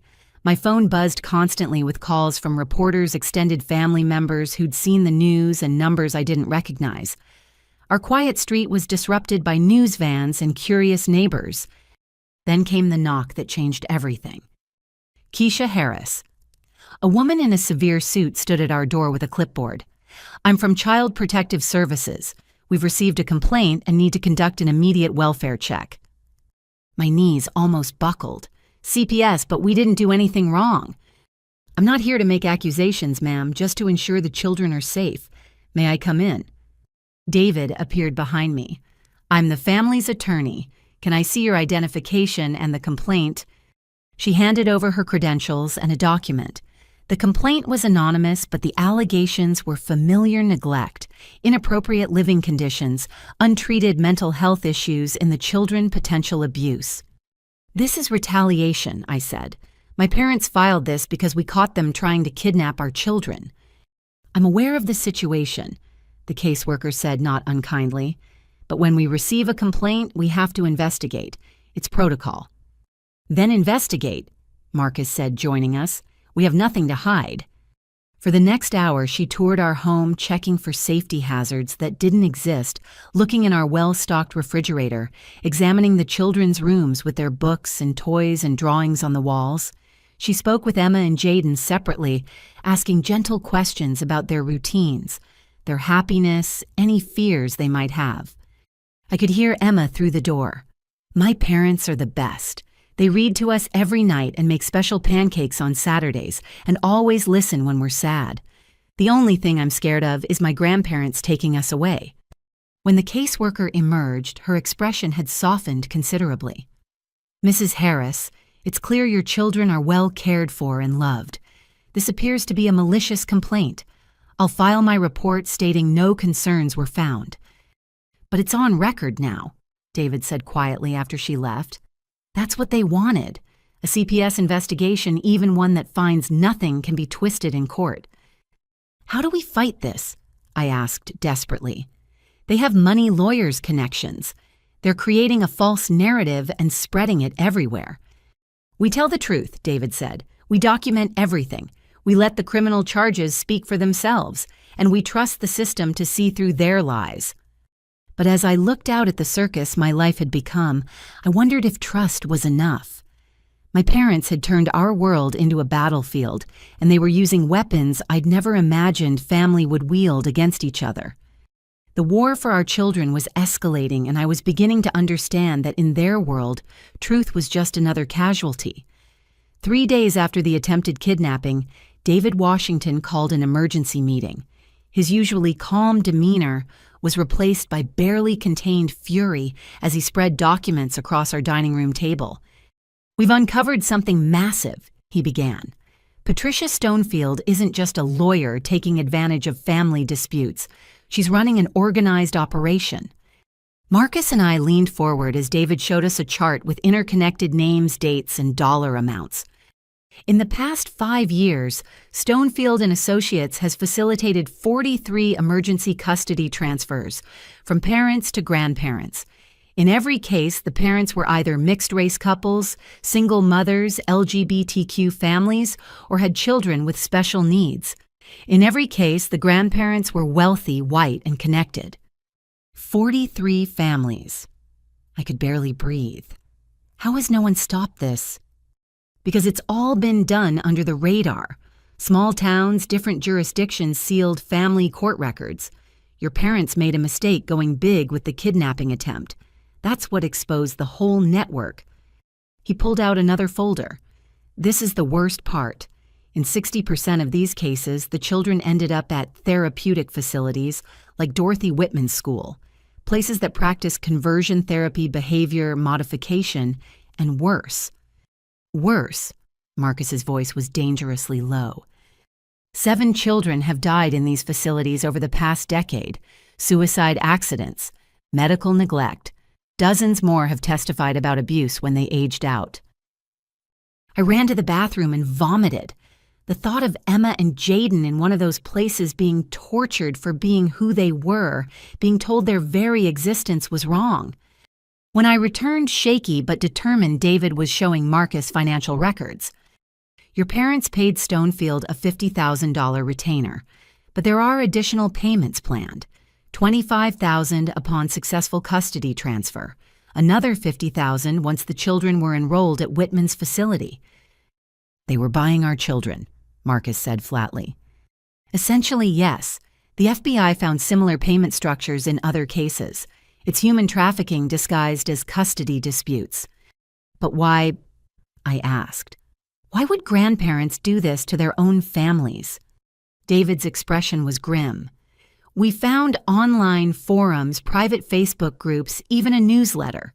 They call themselves Grandparents' Rights Warriors and believe they're saving children from destructive modern lifestyles.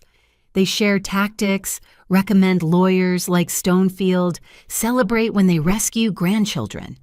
He showed us screenshots that made my blood run cold. My mother's username was visible in multiple discussions.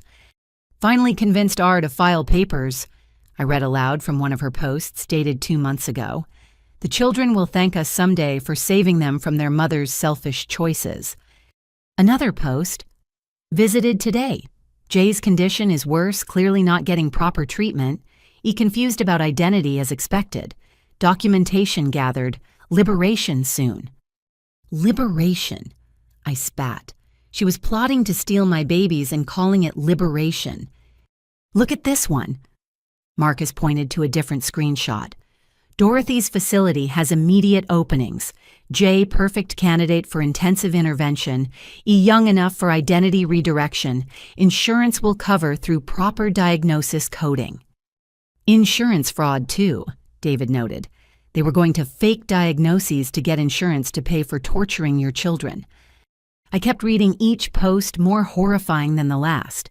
Grandparents celebrating successful custody grabs, sharing photos of rescued children at boarding schools, discussing how to break parent-child bonds, recommending which judges were sympathetic to their cause. "This one mentions you specifically," David said gently, showing me a thread titled, "Dealing with Resistant Adult Children." My mother had written, "Kay has always been stubborn, even as a child. Marrying beneath her was predictable rebellion. The children are innocent victims. Sometimes we must be cruel to be kind. They'll understand when they're older and properly educated." The responses were a chorus of agreement and advice. Cut off financial support to create desperation. Document every parenting mistake. Twist normal childhood behavior into symptoms of neglect. Use racial anxieties to your advantage in court. "They're evil," I whispered. "My own parents are evil." "They're indoctrinated," David corrected. "This group reinforces their biases, convinces them their hatred is love, their cruelty is kindness. It's a cult mentality." "What about the other families?" Marcus asked. "The ones who've already lost their children?" David pulled out another stack. "We're reaching out. 11 families have already agreed to join a class action suit. More are coming forward every day. One mother hasn't seen her son in 3 years because her parents convinced a judge she was unfit after she married a Mexican immigrant." He showed us her photo, a woman my age holding a picture of a little boy who looked like Jaden. "Maria Rodriguez. Her son Diego is at a facility in Utah that claims to correct cultural confusion. She's been fighting to get him back, but every appeal has been denied." "How," I asked, "how do judges let this happen?" "Small towns elected judges who share the grandparents' views, sealed records that prevent pattern recognition. And money. Always money. These grandparents hire experts who testify exactly what they want to hear." "Like Dr. Holloway," Marcus said, "the one who evaluated us without meeting us." "Exactly. We've found she's done this 30 times. Always the same diagnosis: parental alienation syndrome, childhood identity disorder, selective mutism that's really defiance. Terms that sound medical but are designed to pathologize normal behavior." My phone buzzed. Another unknown number. David nodded for me to answer on speaker. "Mrs. Harris, this is Judge Eleanor Whitfield. I'll be presiding over your custody hearing next week." My heart sank. A custody hearing was scheduled already. "Your Honor, I have representation. I'm calling as a courtesy. Given the serious nature of the allegations against you, I strongly suggest you consider a voluntary temporary transfer of custody to your parents while we sort this matter out. It would show good faith and—" "Absolutely not," David interrupted. "This is highly inappropriate, Your Honor. Ex parte communications about an active case." "Who is this?" "David Washington, counsel for the Harris family. I'll be filing a motion for your recusal immediately. This call is being recorded." The line went dead. "She's one of them," I said numbly. "The judge is part of their network." "Possibly, or possibly your parents' lawyers reached out to influence her. Either way, we'll get her removed from the case." "And get another judge who might be just as bad?" "We'll request a change of venue. Take it out of this jurisdiction entirely. Move it to federal court if we can, given the interstate elements." Emma appeared in the doorway, Jaden behind her. They'd been playing in their room, but both looked serious.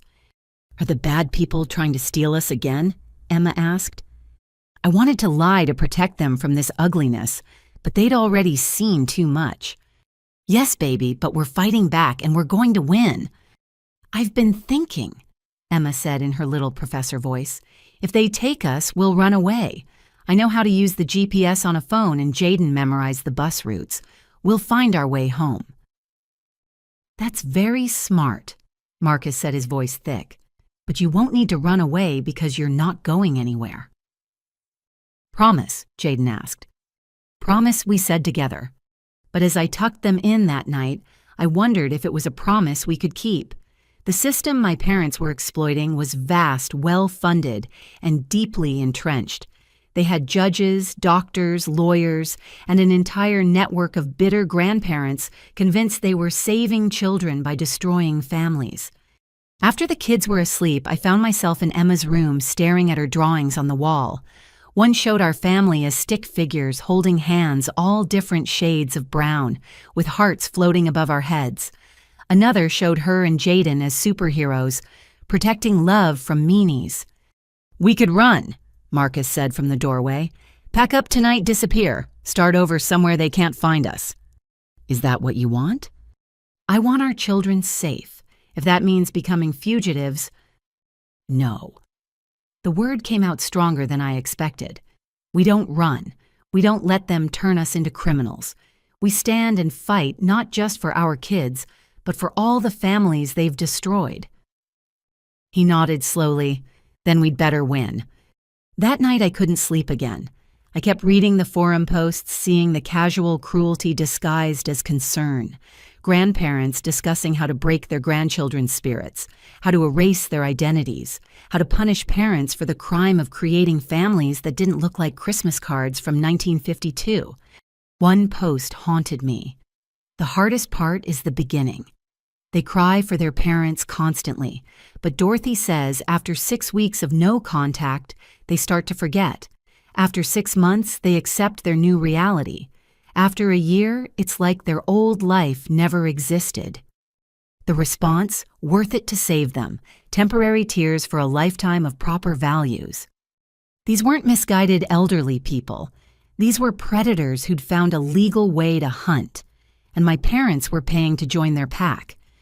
I thought about calling my mother, trying one more time to reach whatever humanity might be left in her. But then I remembered her face when she'd looked at my children not with love, but with acquisition. Like they were broken objects she could fix, remake in her image. The phone rang, startling me. 3 a.m., David's name on the screen. "Keisha, I'm sorry to call so late, but you need to know. The FBI raid on Stonefield's office found something. Your parents weren't just planning to take your kids to Whitman's facility." "What do you mean?" "There are adoption papers, pre-signed, pre-dated.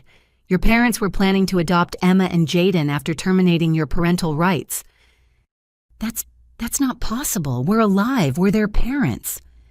"Apparently, Whitman's facility has a tame psychologist who would testify you abandoned them. After a year with no contact, they'd prevent you'd be declared unfit. Your parents would graciously step in to adopt their abandoned grandchildren. They were going to steal our children and then legally erase us. That appears to be the plan. Keisha, this is big. RICO charges are definitely in play now. This is an organized crime syndicate dealing in child trafficking." After he hung up, I sat in the dark processing the full horror of what we'd uncovered. Somewhere out there were parents who'd lost their children to this network, children who'd been brainwashed into forgetting their real families, lives destroyed by grandparents who claimed to love them. No more. I opened my laptop and began typing. A blog post, a manifesto, a declaration of war. I titled it, "They're Stealing Our Children: How Grandparent Rights Became Human Trafficking." By morning, it had gone viral, and our real fight was just beginning.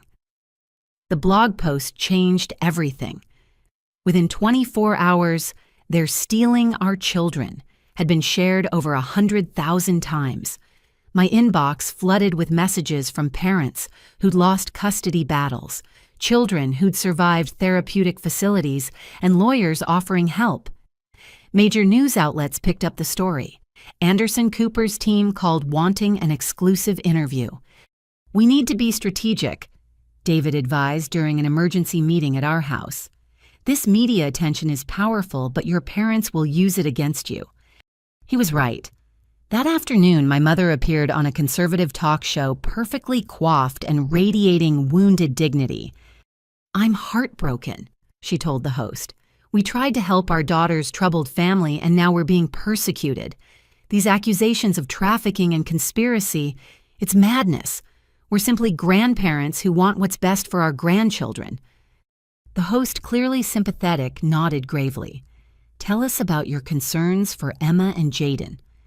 My mother dabbed at her eyes. "Jaden needs specialized care he's not receiving. Instead of proper treatment, they're letting him sink deeper into his condition. And Emma, that poor child doesn't know if she's black or white, being raised in confusion and chaos." "Some would say that's just modern parenting," the host suggested carefully. "Is it, or is it child abuse disguised as progressivism? When did wanting children to have stable identities and proper medical care become wrong?" I threw the remote across the room. "She's good at this, too good." "She's had practice," Marcus said grimly. "Look." He showed me his laptop. My mother had been on 3 other shows in the past 2 months before the kidnapping attempt, always as a concerned grandmother, speaking about family values and the crisis of modern parenting.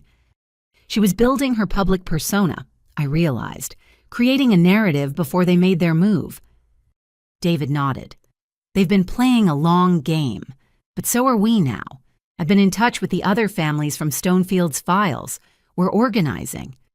3 days later, our dining room hosted the first meeting of Families Against Fraudulent Custody Theft. 12 parents crowded around our table, each with their own horror story. Maria Rodriguez, whose son Diego I'd read about, sat next to me. 3 years, she said, gripping her coffee cup. 3 years since my parents took him. They said I was an unfit mother because I married outside my race. The judge agreed. Across from her, James Chen nodded. My ex-wife's parents got custody of our daughter after our divorce, said I was exposing her to confusing cultural influences by teaching her Mandarin. Haven't seen Lily in 18 months. Sarah Williams had lost her autistic son to her parents after they claimed she was enabling his condition by accepting his diagnosis. Robert Brown's parents had taken his children when he came out as gay. Story after story of families torn apart by grandparents who couldn't accept difference. "We need to coordinate," David said. "File our class action demand, federal investigation, push for legislative change. No family should go through this." "What about the children already in facilities?" Maria asked desperately. "My Diego is still at that place in Utah." "We're working on emergency injunctions. Every facility connected to Stonefield is being investigated, but we need evidence of what happens inside." "I have evidence," a young voice said from the doorway. We turned to see a teenager, maybe 17, with haunted eyes and close-cropped hair. "I'm Alex Thompson. I spent 2 years at Whitman's facility. I aged out last month. I heard about your group online." Sarah Williams gasped. "Alex, oh my God, you were in my son's unit. Is Michael okay?" Alex's face crumpled. "He's surviving. We all just tried to survive." For the next hour, Alex told us about life inside Whitman's facility, the isolation cells for children who mentioned their parents, the identity correction sessions where mixed-race children were forced to choose one heritage, the punishment for speaking languages other than English, the medication forced on children to make them compliant. "Michael's strong," Alex told Sarah. "He remembers you. We all helped each other remember our real families, even though we got punished for it." I was crying. We all were. These weren't just stories anymore. These were children, real children, being tortured for the crime of being loved by parents their grandparents disapproved of. "We're getting them out," David promised. All of them. That night, I found Emma and Jaden building a fort in the living room. "Can we sleep here tonight?" Emma asked. "Together?" "Bad dreams," I guessed. "Sometimes I dream they take us away," Jaden admitted. "But in the fort, we're safe." Marcus and I exchanged glances. Our children were showing signs of trauma from the attempted kidnapping.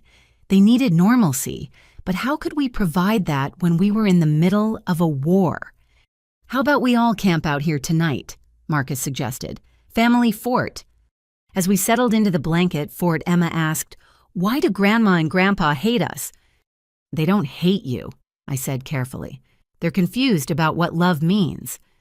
No, Emma said firmly. Love means accepting people as they are, like you and Daddy do, like Nana Rose does. Grandma and Grandpa want to change us. That's not love. From the mouths of babes. The next morning brought a breakthrough. Detective Chen called with news from the FBI raid on Stonefield's computers. We found the whole network, email lists, payment records, correspondence with facilities across 12 states. Your blog post triggered dozens of tips. Grandparents are turning on each other, trying to cut deals.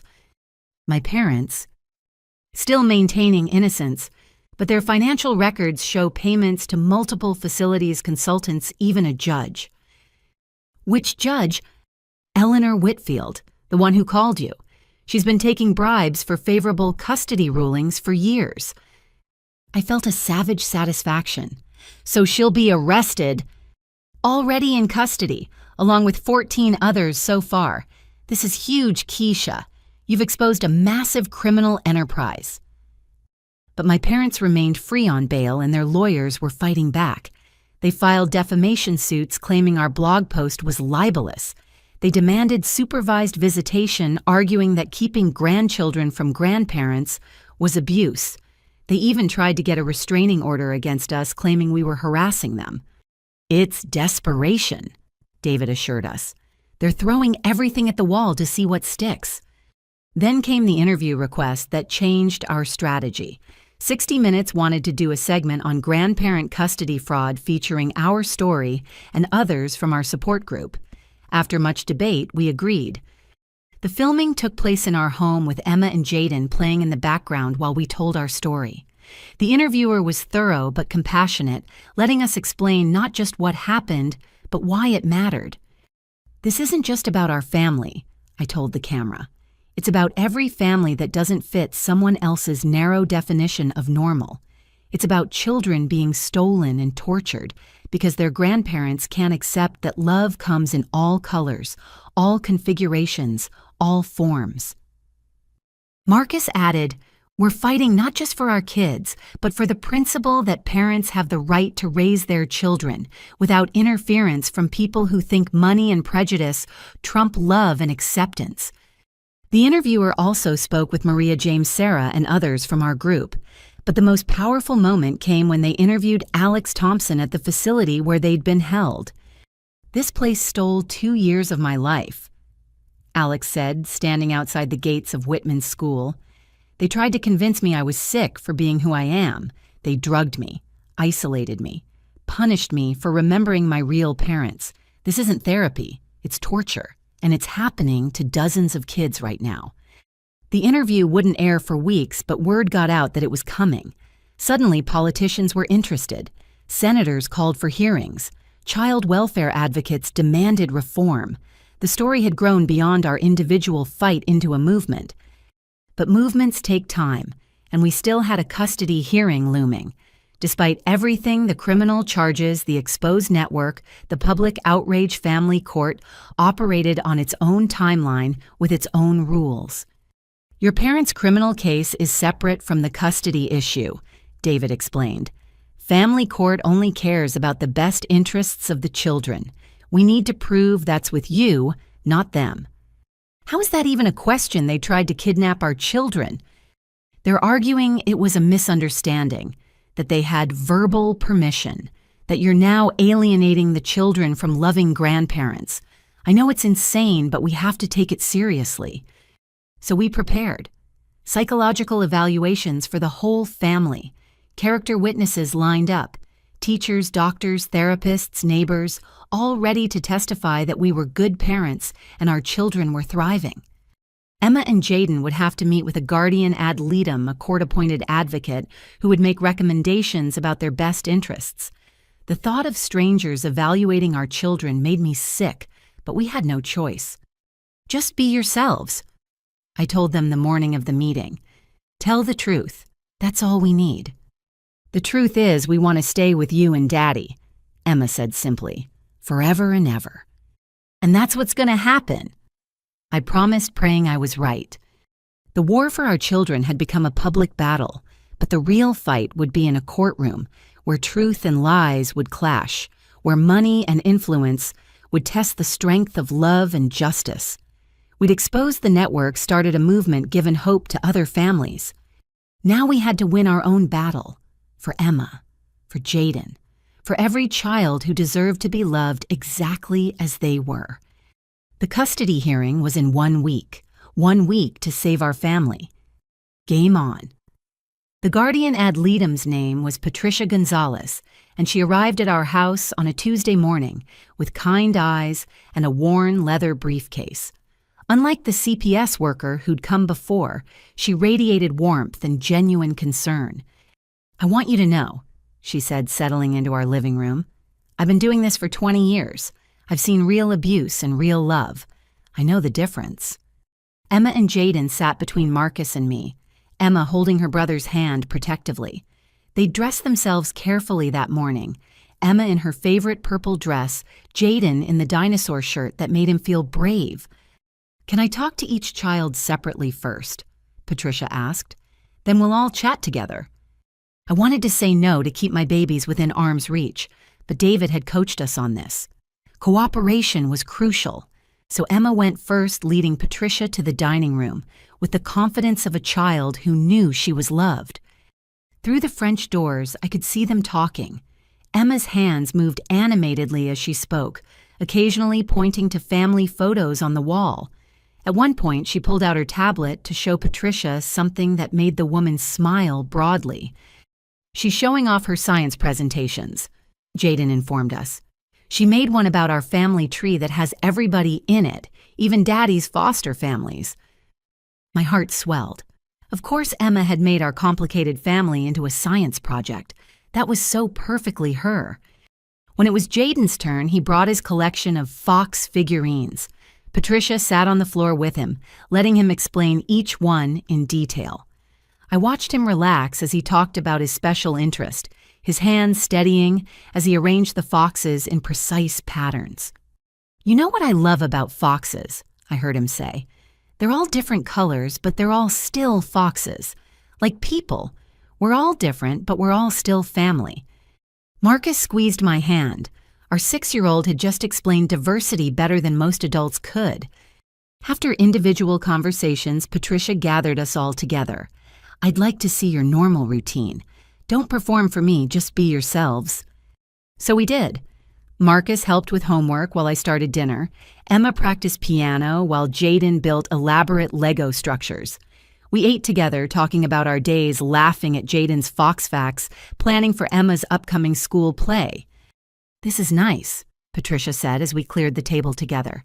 "Real, loving, exactly what children need." "Then why are we being investigated?" Emma asked boldly. "We didn't do anything wrong. Grandma and Grandpa did." Patricia's expression was carefully neutral. "Sometimes adults disagree about what's best for children. My job is to make sure the judge understands what you need and want." "We need our parents," Jaden said simply. "We want our family. That's all." That evening, after Patricia left with pages of notes and promises to recommend maintaining our current custody arrangement, David called with urgent news. "Sit down," he said. "This is big. Bigger than what we already know." Remember Alex Thompson, the teenager who aged out of Whitman's facility? They've been busy. He sent us a link to a website, Survivors of Grandparent Custody Theft.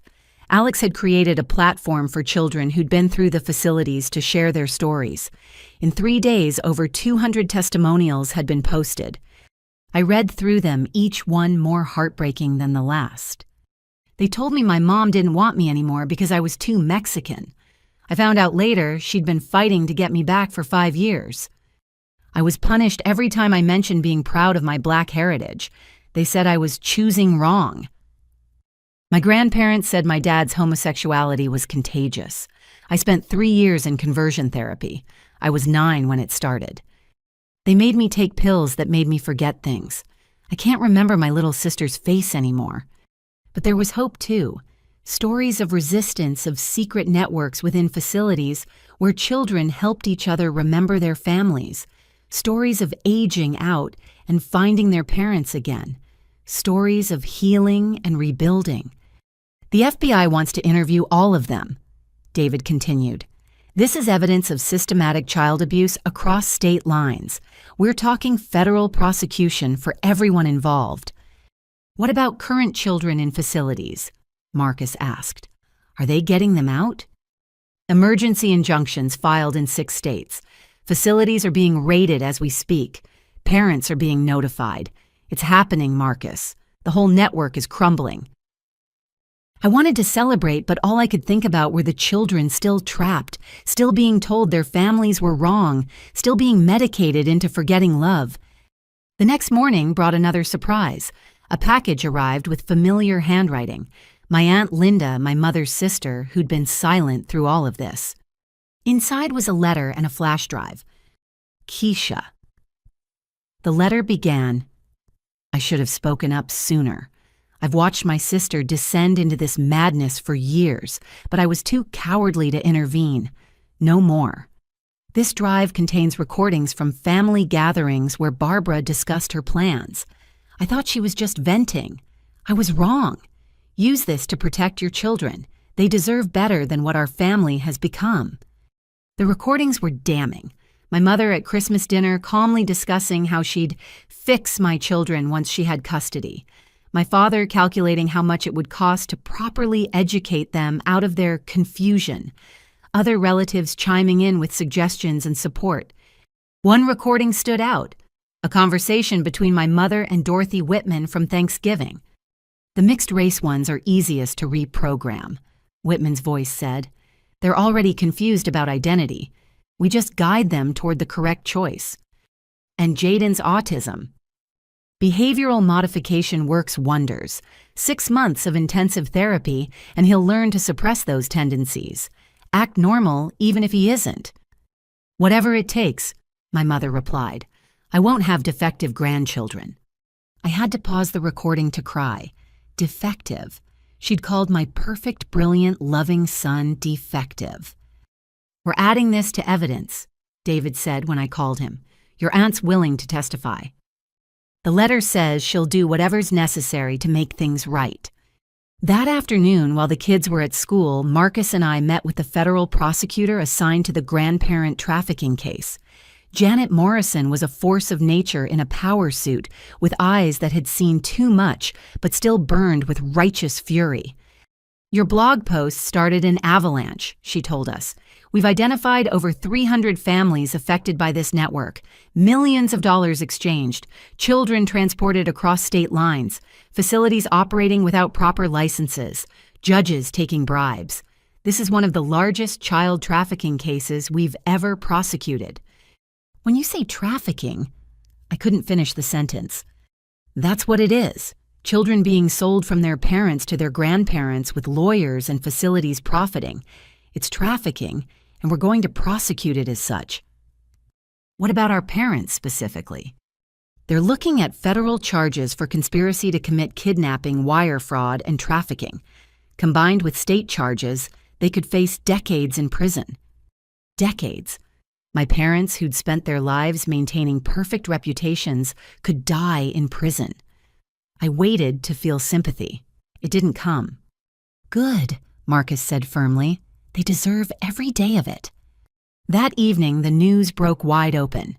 FBI raids across 12 states, facilities shut down, children reunited with parents, lawyers arrested, judges removed from the bench.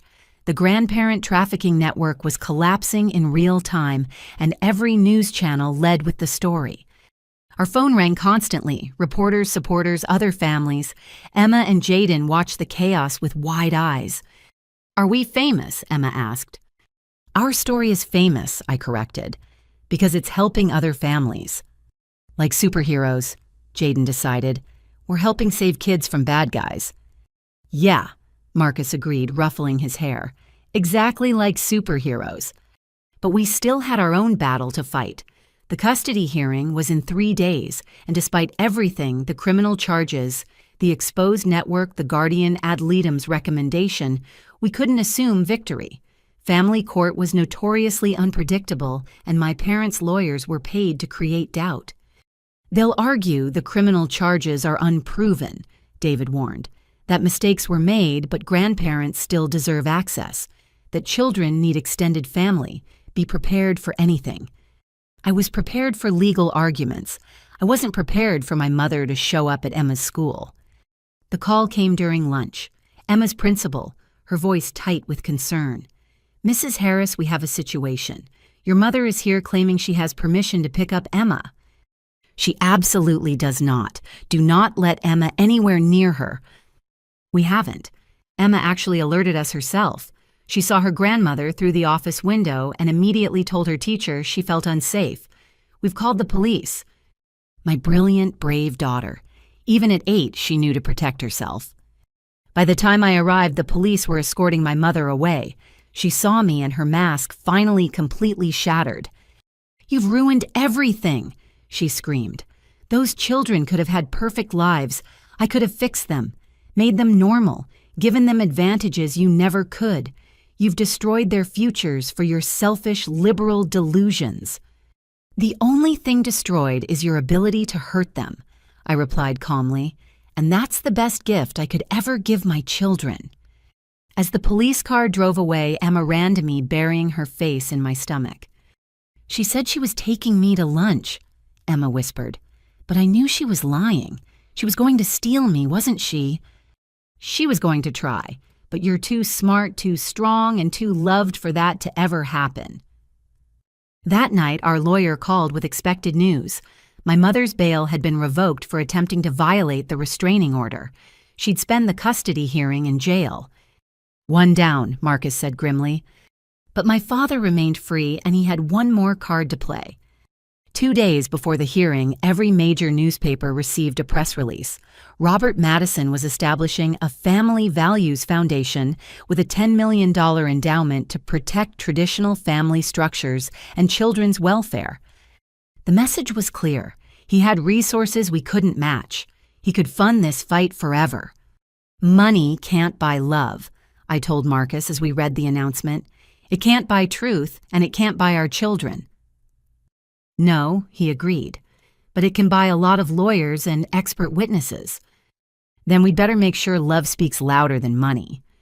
The war for our children had exposed a national conspiracy, freed hundreds of trapped kids, and changed laws. But in the end, it would come down to a single courtroom, a single judge, and whether justice could prevail over wealth and prejudice. One more battle, the most important one. For Emma, for Jaden, for every child's right to be loved exactly as they are. The custody hearing was set for Thursday morning. By Wednesday afternoon, my father had orchestrated a media blitz that would have impressed a presidential campaign. Full-page ads in major newspapers, a hastily published op-ed in the Wall Street Journal titled, "When Parents Fail a Grandfather's Plea," even a press conference on the courthouse steps. "My daughter is sick," he told the gathered reporters, his silver hair gleaming in the afternoon sun. "Mental illness runs in families, and she's clearly suffering from paranoid delusions. These conspiracy theories about trafficking networks, it's heartbreaking to watch your child spiral like this." I watched from our living room, my hands clenched so tightly my nails drew blood. "He's gaslighting you on national television," Marcus said, his voice deadly calm. David was already on the phone with our PR team. Yes, we had a PR team now. The story had grown too big to manage without help. "We don't respond to this," David instructed. "Let him hang himself with his own words. The FBI has already confirmed the trafficking network exists. He's calling federal investigators liars." But my father was too smart for that. He pivoted smoothly, acknowledging the unfortunate criminal elements that had exploited legitimate grandparent concerns while maintaining his own innocence. He painted himself as a victim duped by unscrupulous lawyers into actions he now regretted. "All I want," he concluded, eyes misting with practiced emotion, "is to ensure my grandchildren are safe, loved, and given every opportunity to succeed. Is that so wrong?" The reporters ate it up. Within hours, Grandparents' Rights Matter was trending with thousands sharing stories of being cut off from grandchildren by vindictive parents. "He's hijacking our movement," Maria said during an emergency video call with our support group, "turning it into something else entirely. Let him," said Janet Morrison, the federal prosecutor who joined our call. "Every word he says is evidence. He's admitting to the conspiracy while claiming ignorance. It's beautiful, actually." That evening, we had our own press conference. Not on courthouse steps, but in our backyard, surrounded by the normal chaos of family life. Emma's artwork on the walls, Jaden's therapy swing, the vegetable garden we'd planted together. "This is what my father wants to destroy," I said, simply gesturing to our home. Not because it's harmful, but because it doesn't match his vision of what a family should look like. He sees my brilliant daughter and wants to erase half her heritage. He sees my amazing son and wants to fix him instead of celebrating him. That's not love. It's not even concern. It's control. Marcus stood beside me, solid and steady. We're not perfect parents.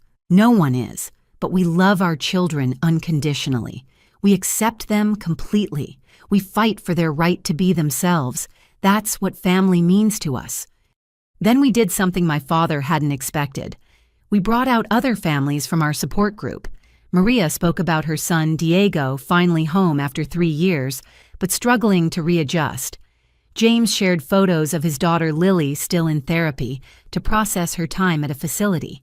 Sarah held up a drawing her autistic son had made a heart with "Real families love differences" written in careful letters.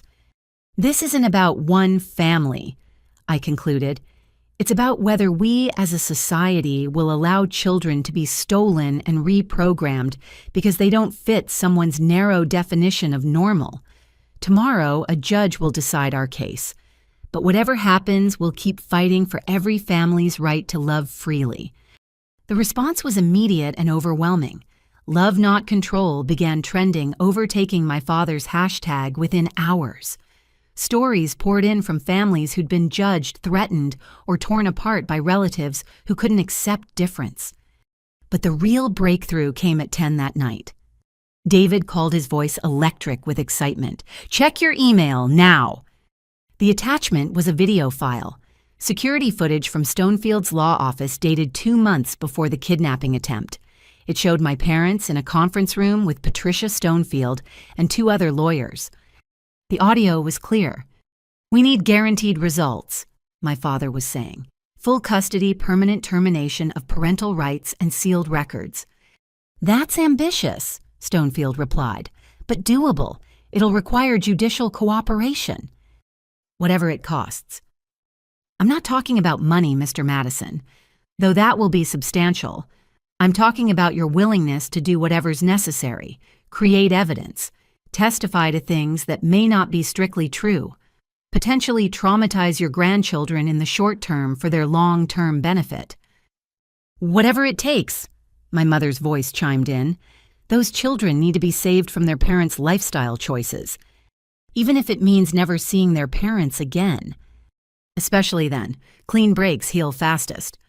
The video continued for 20 more minutes, every word damning, every sentence proving premeditation, conspiracy, and complete willingness to destroy our family. "Where did this come from?" I asked David. "Stonefield's paralegal. She's been copying files for months, horrified by what she was seeing, but afraid to speak up. The FBI raids gave her courage. She has hundreds of hours of recordings." "Is it admissible?" "In criminal court, absolutely.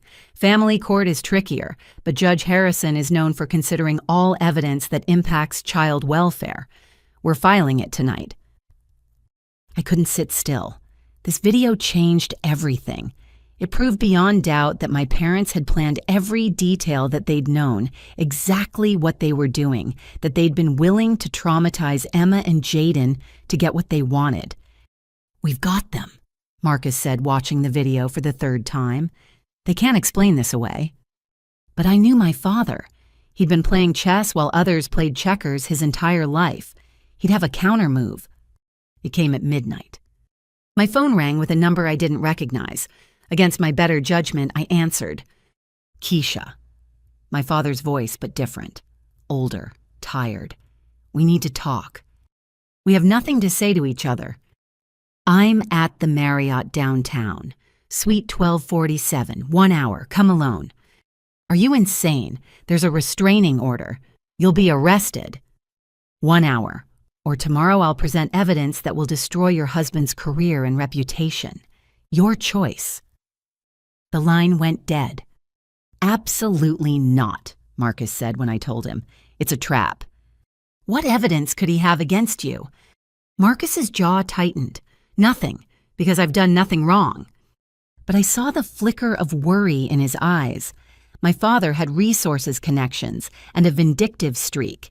Even false accusations could damage a career. I'm going, I decided, but not alone and not unprepared. 45 minutes later, I stood outside Suite 1247 with David, 2 private investigators, and a recording device. David knocked. My father opened the door looking every one of his 71 years. His usually perfect appearance was disheveled, his eyes bloodshot. I said alone. I said a lot of things too, I replied. Turns out we're both liars. He studied the group, then stepped aside. Fine, come in. The suite was elegant but sterile, like everything in my father's life. He poured himself a scotch without offering us anything. I have a proposition, he began. Drop the criminal charges. Allow supervised visitation. In exchange, I'll dissolve the custody suit and establish trust funds for Emma and Jaden, $2 million each. You're trying to buy my children. I'm trying to salvage something from this disaster. Your mother... He paused, taking a long drink. She's not well. Hasn't been for years. This obsession with fixing the children consumed her.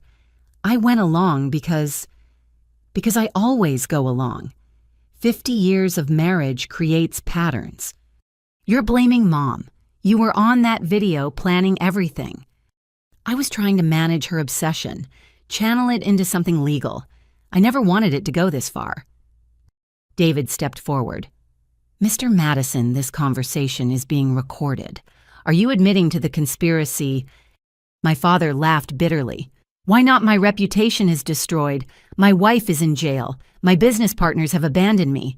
That foundation I announced, no one will take my money. I'm done, Mr. Washington.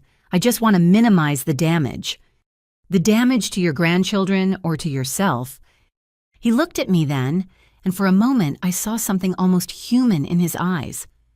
Did I ever tell you why I was so against your marriage to Marcus? Because you're racist. Because I was terrified. My whole life was built on fitting in, following rules, being what was expected. You threw all that away for love, and you were happy, happier than I'd ever seen you. It made everything I'd sacrificed seem pointless. So you tried to steal my children. Your mother convinced me they'd be better off, that we could give them advantages, opportunities, the right connections. I told myself it was for their own good, but watching that little girl stand up in court, she's just like you, fierce, uncompromising, sure of who she is in a way I never was.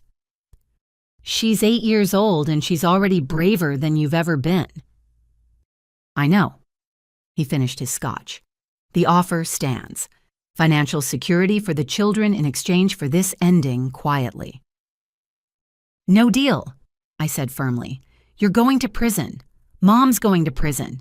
And Emma and Jaden will grow up knowing their parents protected them from people who claim to love them while trying to destroy who they are. He nodded slowly. I thought you'd say that. You always were stubborn. I learned from the best. As we left, my father called out, Keisha, for what it's worth, they're lucky to have you. Both of them. All of them. I didn't reply. His words meant nothing now.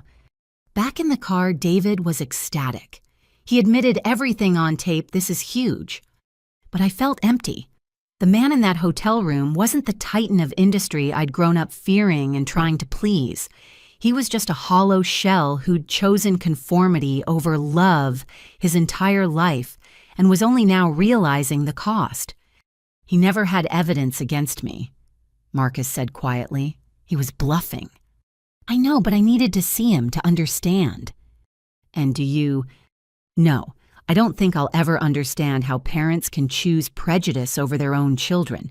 but I understand that he's broken in ways that have nothing to do with us, and everything to do with the choices he made long before we came along. That night, I sat in Emma and Jaden's room watching them sleep. Tomorrow, a judge would decide their fate. Despite all our evidence, all our support, all our truth, it would come down to one person's interpretation of best interests. "We're going to win," Marcus whispered from the doorway. "We have to. And if we don't, then we keep fighting. Appeal. Take it to the Supreme Court if we have to. We never stop fighting for them." I thought about my father alone in his hotel room with his scotch and his regrets. That's what giving up looked like. That's what choosing fear over love led to. "We're going to win," I agreed. "Because we have something they'll never understand. We have each other." Tomorrow would bring the battle, but tonight we had peace. Tonight we had our children safe in their beds, dreaming of futures where they could be exactly who they were meant to be. And that was worth any fight. Thursday morning arrived with unseasonable rain, as if the weather itself was reflecting the gravity of the day. Emma and Jaden ate breakfast quietly, sensing the tension despite our attempts at normalcy. "Will we have to talk to the judge?" Emma asked, pushing her cereal around the bowl. "Maybe, sweetheart, but remember what we practiced. Just tell the truth." "The truth is, I want to stay with you forever," Jaden said matter-of-factly. "That's easy. If only it were that simple." We arrived at the courthouse to find it surrounded by media and supporters. Families from our group held signs, "Love not control," "Families come in all colors," "Children are not property." My parents' supporters were there too with their own messages. "Grandparents have rights," "Traditional values matter," "Save the children." "Save them from what?" Emma muttered, reading the signs. "From being loved." Inside the hallway buzzed with nervous energy. Maria hugged me tightly. "Whatever happens, you've already won. You've exposed them. You've saved hundreds of children." But not my own, not yet. Judge Harrison's courtroom was smaller than I'd expected, more intimate. This wasn't a criminal trial with a jury, just a judge deciding the fate of our family. My parents sat at the opposite table, my mother out on bail for the hearing, both in conservative suits meant to project respectability. They didn't look at us. "All rise," the bailiff announced. "The Honorable Judge Patricia Harrison presiding." Judge Harrison was in her 60s with silver hair and sharp eyes that seemed to take in everything at once. She'd reviewed thousands of pages of evidence, watched hours of video testimony, read the Guardian ad litem's report. Our fate was in her hands. "This case," she began, "it has garnered significant public attention. I want to be clear that my decision will be based solely on the best interests of the minor children, not on public opinion or political pressure."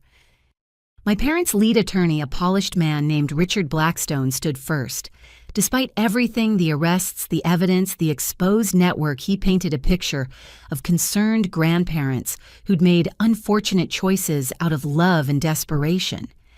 "The criminal charges are still pending," he argued. "Innocent until proven guilty applies here. What we have are grandparents who, yes, made mistakes in their approach, but whose fundamental concern was the welfare of their grandchildren." He presented their case methodically. The concerning elements of our household, both parents working Jaden in extensive therapy, Emma struggling with identity confusion, according to their expert. The resources my parents could provide: private schools, unlimited educational opportunities, a more stable environment. "Stable," I whispered to David. "They call trying to kidnap children stable." "Let him talk," David whispered back. "He's hanging them with every word." Blackstone continued for an hour, painting us as well-meaning but overwhelmed parents who couldn't provide the advantages these children deserved. He glossed over the kidnapping attempt as a miscommunication and the falsified documents as overzealous advocacy. Then came their expert witnesses.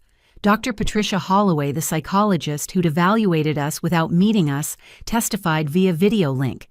She claimed our non-traditional family structure was inherently unstable, that Jaden needed more intensive intervention than we were providing, that Emma showed signs of distress from her confused racial identity. "Have you ever actually met the Harris family?" David asked on cross-examination. I reviewed extensive documentation. "That's a no. Have you ever spoken to Emma or Jaden? Have you ever observed them in their home environment?" "That wasn't necessary for my evaluation." "So you diagnosed an entire family based on cherry-picked photos and biased reports from grandparents who were actively planning to kidnap these children?" "Objection," Blackstone called. "Sustained," Judge Harrison said, but her eyes remained on Dr. Holloway. "Doctor, on what specific evidence did you base your conclusion that these children were at risk?" Holloway fumbled through notes, citing things like Jaden's therapy schedule proof we were addressing his needs, Emma's advanced academics somehow a sign of pressure, and our modest lifestyle as if love required wealth. When our turn came, David was brilliant. He presented the video from Stonefield's office, the recordings my aunt had provided, the evidence of the nationwide trafficking network. He brought in our own witnesses, teachers who praised our involvement, therapists who detailed the children's progress, neighbors who'd watched us build a loving home. Patricia Gonzalez, the guardian ad litem, gave powerful testimony. "In 20 years of this work, I've rarely seen a family as bonded as the Harrises. Emma and Jaden are thriving, confident, articulate, secure in their identities and their parents' love. The only trauma they've experienced came from their grandparents' actions." Then came the moment I dreaded and hoped for in equal measure. "Your Honor," David said, "Emma and Jaden Harris have asked to address the court." Judge Harrison considered, "This is highly unusual for children so young." "These are unusual circumstances, Your Honor. These children have shown remarkable maturity throughout this ordeal. They deserve to be heard." "I'll allow it, but I'll speak with them in chambers with only the guardian ad litem present." My heart broke as Emma and Jaden stood holding hands. Emma whispered something to her brother, and he nodded. They walked toward the judge's chambers with the dignity of children who'd learned too young that sometimes you have to fight for love. The 30 minutes they were gone felt like 30 years. Marcus held my hand so tightly I lost feeling in my fingers. My parents sat rigidly whispering with their attorneys. When the doors opened, Emma and Jaden emerged with tear-stained faces but heads held high. They walked directly to us, ignoring everyone else, and buried themselves in our arms. "We told her everything," Emma whispered, "about the suitcases and the plane tickets and how Grandma said we were broken. We told her we want to stay with you forever." Judge Harrison returned to the bench, her expression unreadable. The courtroom fell silent. "I've reviewed extensive evidence in this case," she began. "Criminal conspiracies, falsified documents, attempted kidnapping, a nationwide network of grandparents systematically stealing children from fit parents. It's one of the most disturbing cases I've encountered in 30 years on the bench. My parents' attorney started to stand, but she waved him down. "Mr. and Mrs. Madison, you came to this court seeking custody of your grandchildren. You claimed their parents were unfit, their home unstable, their futures at risk. What I've found instead is that you pose the greatest risk to these children's well-being." My mother made a small sound, quickly muffled. "You viewed your grandchildren not as individuals to be cherished, but as projects to be fixed. You saw their biracial identity as a problem to be solved rather than a beautiful reflection of their heritage. You saw Jaden's autism as a defect to be hidden rather than a difference to be supported. You were willing to traumatize these children to force them into your narrow vision of acceptability." "Your Honor." Blackstone tried. "My clients acted out of genuine concern." "Your clients acted out of prejudice control and an appalling sense of entitlement. They participated in a criminal conspiracy that has destroyed hundreds of families. They showed no regard for these children's actual well-being, only for their own desires." She turned to us. "Mr. and Mrs. Harris, you're not perfect parents. No one is. But you love your children unconditionally. You support them completely. You've created a home where differences are celebrated, where identity is embraced, where love truly is the only requirement for family. I was crying now, Marcus too. Even David looked emotional. It is the order of this court that Robert and Barbara Madison's petition for custody is denied in its entirety. Furthermore, given the criminal charges pending and the clear danger they pose, the existing restraining order is made permanent. They are to have no contact with Emma and Jaden Harris until these children reach the age of majority and can decide for themselves whether to establish a relationship. No. My mother stood her careful composure finally shattering. You can't do this. Those are my grandchildren. I have rights. You had rights, Judge Harrison said coldly. You forfeited them when you tried to steal these children. Bailiff, please escort Mrs. Madison out if she cannot control herself. But my mother wasn't done. She turned to us, her face twisted with rage, and something else, grief maybe, for the family she'd destroyed with her own hands. You've ruined them, she screamed. They could have been normal. They could have been somebody. Instead, they'll always be caught between worlds, never belonging anywhere. Emma stood up, my brave 8-year-old, facing down the grandmother who'd tried to erase her. I do belong somewhere. I belong with my family, my real family, the one that loves me exactly as I am. My mother's face crumpled. For just a moment, I saw not the monster who'd tried to steal my children, but the woman who'd raised me, who'd once sung me lullabies and kissed, scraped knees. The woman who'd let fear and prejudice poison her love until it became something destructive. Then the moment passed. The bailiffs let her out, my father following silently, and they were gone from our lives. Court is adjourned, Judge Harrison announced. Emma and Jaden, you were very brave today. Your parents are lucky to have you. We know, Jaden said seriously, making the judge smile despite herself. The courtroom erupted as soon as she left. Our support group surrounded us with hugs and tears. Reporters shouted questions. David was already fielding calls about appeals, but we all knew my parents were finished. Between the criminal charges and this ruling, they'd lost everything. Outside, the rain had stopped. Sun broke through the clouds as we emerged from the courthouse. Emma and Jaden between us, hands linked like an unbreakable chain. Are we safe now? Jaden asked. Yes, baby, we're safe. Forever. Forever and always. Reporters surrounded us, but I had eyes only for my children, my brave, brilliant, perfect children who'd stood up to hatred and chosen love. Mrs. Harris, how do you feel about the ruling? Someone shouted.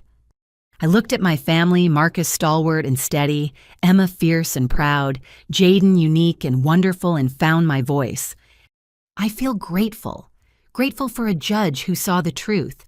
Grateful for a legal system that, despite its flaws, protected our children. Grateful for everyone who stood with us. But mostly, I'm grateful for these two amazing kids who taught us all that love doesn't need to look any particular way, it just needs to be real. What's next for your family? Marcus answered that one. Homework, piano practice, Fox documentaries, normal life, beautiful, chaotic, normal life. And helping other families, Emma added. Because there are more kids out there who need protecting from people who say they love them, but really just want to change them. What would you say to other families facing similar situations? Another reporter asked. Fight, I said simply. Fight for your children. Fight for your right to love as you choose. Fight against anyone who tells you your family is wrong because it doesn't match their picture. And remember, love wins. It's harder, it takes longer. But love wins. As we walked to our car, Emma tugged on my hand. Mommy, I know Grandma and Grandpa did bad things, but I still feel sad for them. Why's that, baby? Because they had us, all of us, and they threw us away for stupid reasons. They chose being mean over being family. That's the saddest thing I can think of.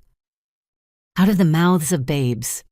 That night, we had a celebration that was really more of a collapse. Pizza in front of the TV, everyone in pajamas by 6, emotional exhaustion settling over us like a weighted blanket. But we were together. We were safe. We were whole. The war was won, but battles remained. Criminal trials, civil lawsuits, therapy to help Emma and Jaden process their trauma, work to change laws and protect other families. But those were tomorrow's fights. Tonight I held my children and my husband and knew that we'd done the impossible. We'd stood against wealth and prejudice and systemic corruption, and we'd protected our family.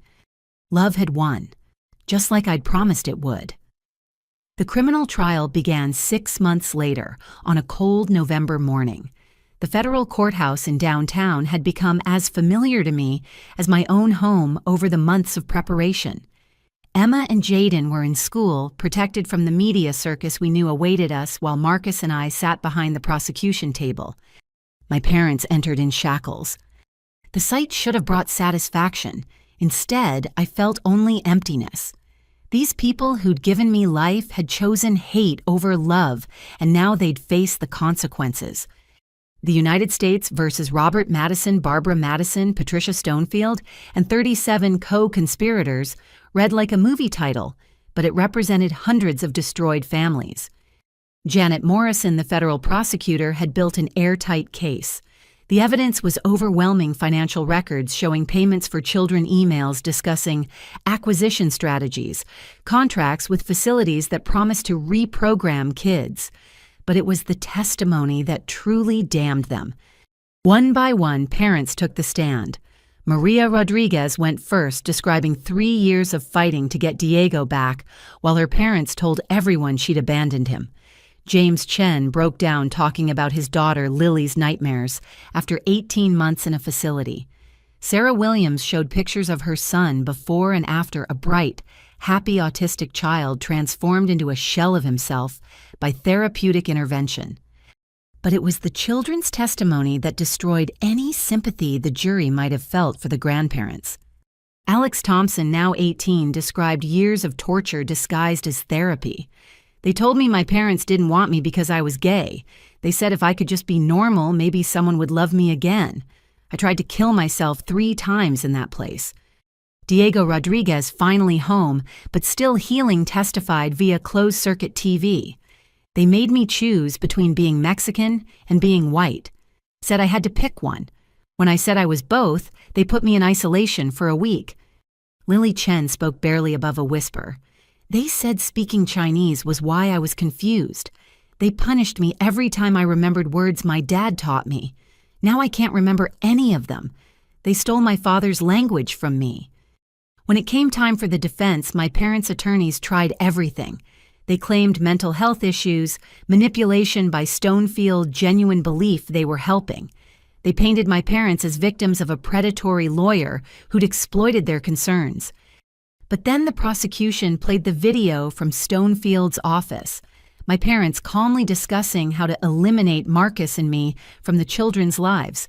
My mother saying Emma and Jaden would thank them someday for saving them from their defective parents. My father calculating exactly how much he was willing to pay to purchase his grandchildren like property. The jury deliberated for exactly 93 minutes. Guilty on all counts. My mother sobbed. My father stared straight ahead, his face granite. Stonefield looked shocked, as if she'd really believed her money and connections would save her. During victim impact statements, I stood before the court with photos of Emma and Jaden. "These are my children," I began. Emma, who dreams of being a scientist and changing the world. Jaden, who knows more about foxes than most zoologists and loves with his whole heart. They're perfect exactly as they are. Mixed-race, neurodivergent, completely themselves. I turned to my parents. You could have been part of their lives. You could have loved them as they are. Instead, you saw them as problems to be solved, mistakes to be corrected. You traumatized them because they didn't fit your narrow definition of acceptable. My voice grew stronger, but you failed. Emma and Jaden know who they are. They know they're loved. They know their worth isn't determined by their race or their neurology or anyone else's prejudices. You tried to steal our children, but all you did was show them how strong love really is." I looked at the other families in the gallery. Every child you stole, every family you destroyed, every life you shattered, we're all still here, still fighting, still loving. You lost the moment you chose control over compassion. The sentencing was swift. 25 years for Stonefield with no possibility of parole for 15, 18 years each for my parents. The facilities were shut down, their operators facing their own trials. Judges who'd taken bribes were removed from the bench and prosecuted. As they led my parents away, my mother looked back one last time. Our eyes met across the courtroom, and I saw something break in her, the realization perhaps of all she'd thrown away. Then she was gone, and I knew I'd never see her again. Outside the courthouse, families celebrated justice finally served. Media from around the world covered the verdict, but I felt no joy, only relief and exhaustion. "It's over," Marcus said, pulling me close. "The trial's over. The healing's just beginning." That evening, we told Emma and Jaden about the verdict in simple terms. Their grandparents had done bad things and would be in timeout for a very long time. "Will they say sorry?" Jaden asked. "I don't know, buddy. Sometimes people who hurt others never understand what they did wrong." Emma was thoughtful. "I hope someday they understand. Not for us, we're okay, but for them. It must be awful to have so much hate inside you that you can't see love when it's right in front of you." My wise, compassionate daughter. Despite everything they'd been through, both kids had emerged with their ability to love intact. That was the real victory. The next months brought a whirlwind of changes. Our story became a catalyst for legislative reform. Emma and Jaden's law passed in our state, then others strictly limiting grandparent custody claims and requiring extensive investigation of any allegations against fit parents. I testified before Congress about the need for federal oversight of troubled teen facilities. Marcus spoke at conferences about protecting neurodivergent children from those who would fix them. Emma and Jaden, with careful protection of their privacy, became symbols of resilience. Our support group evolved into a national organization, Families United Against Custody Trafficking.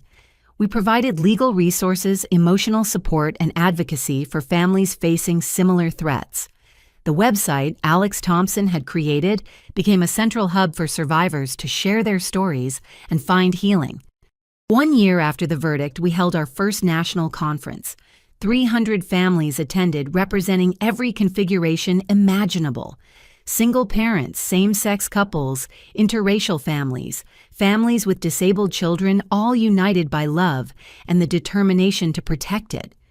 Maria Rodriguez gave the keynote with Diego by her side.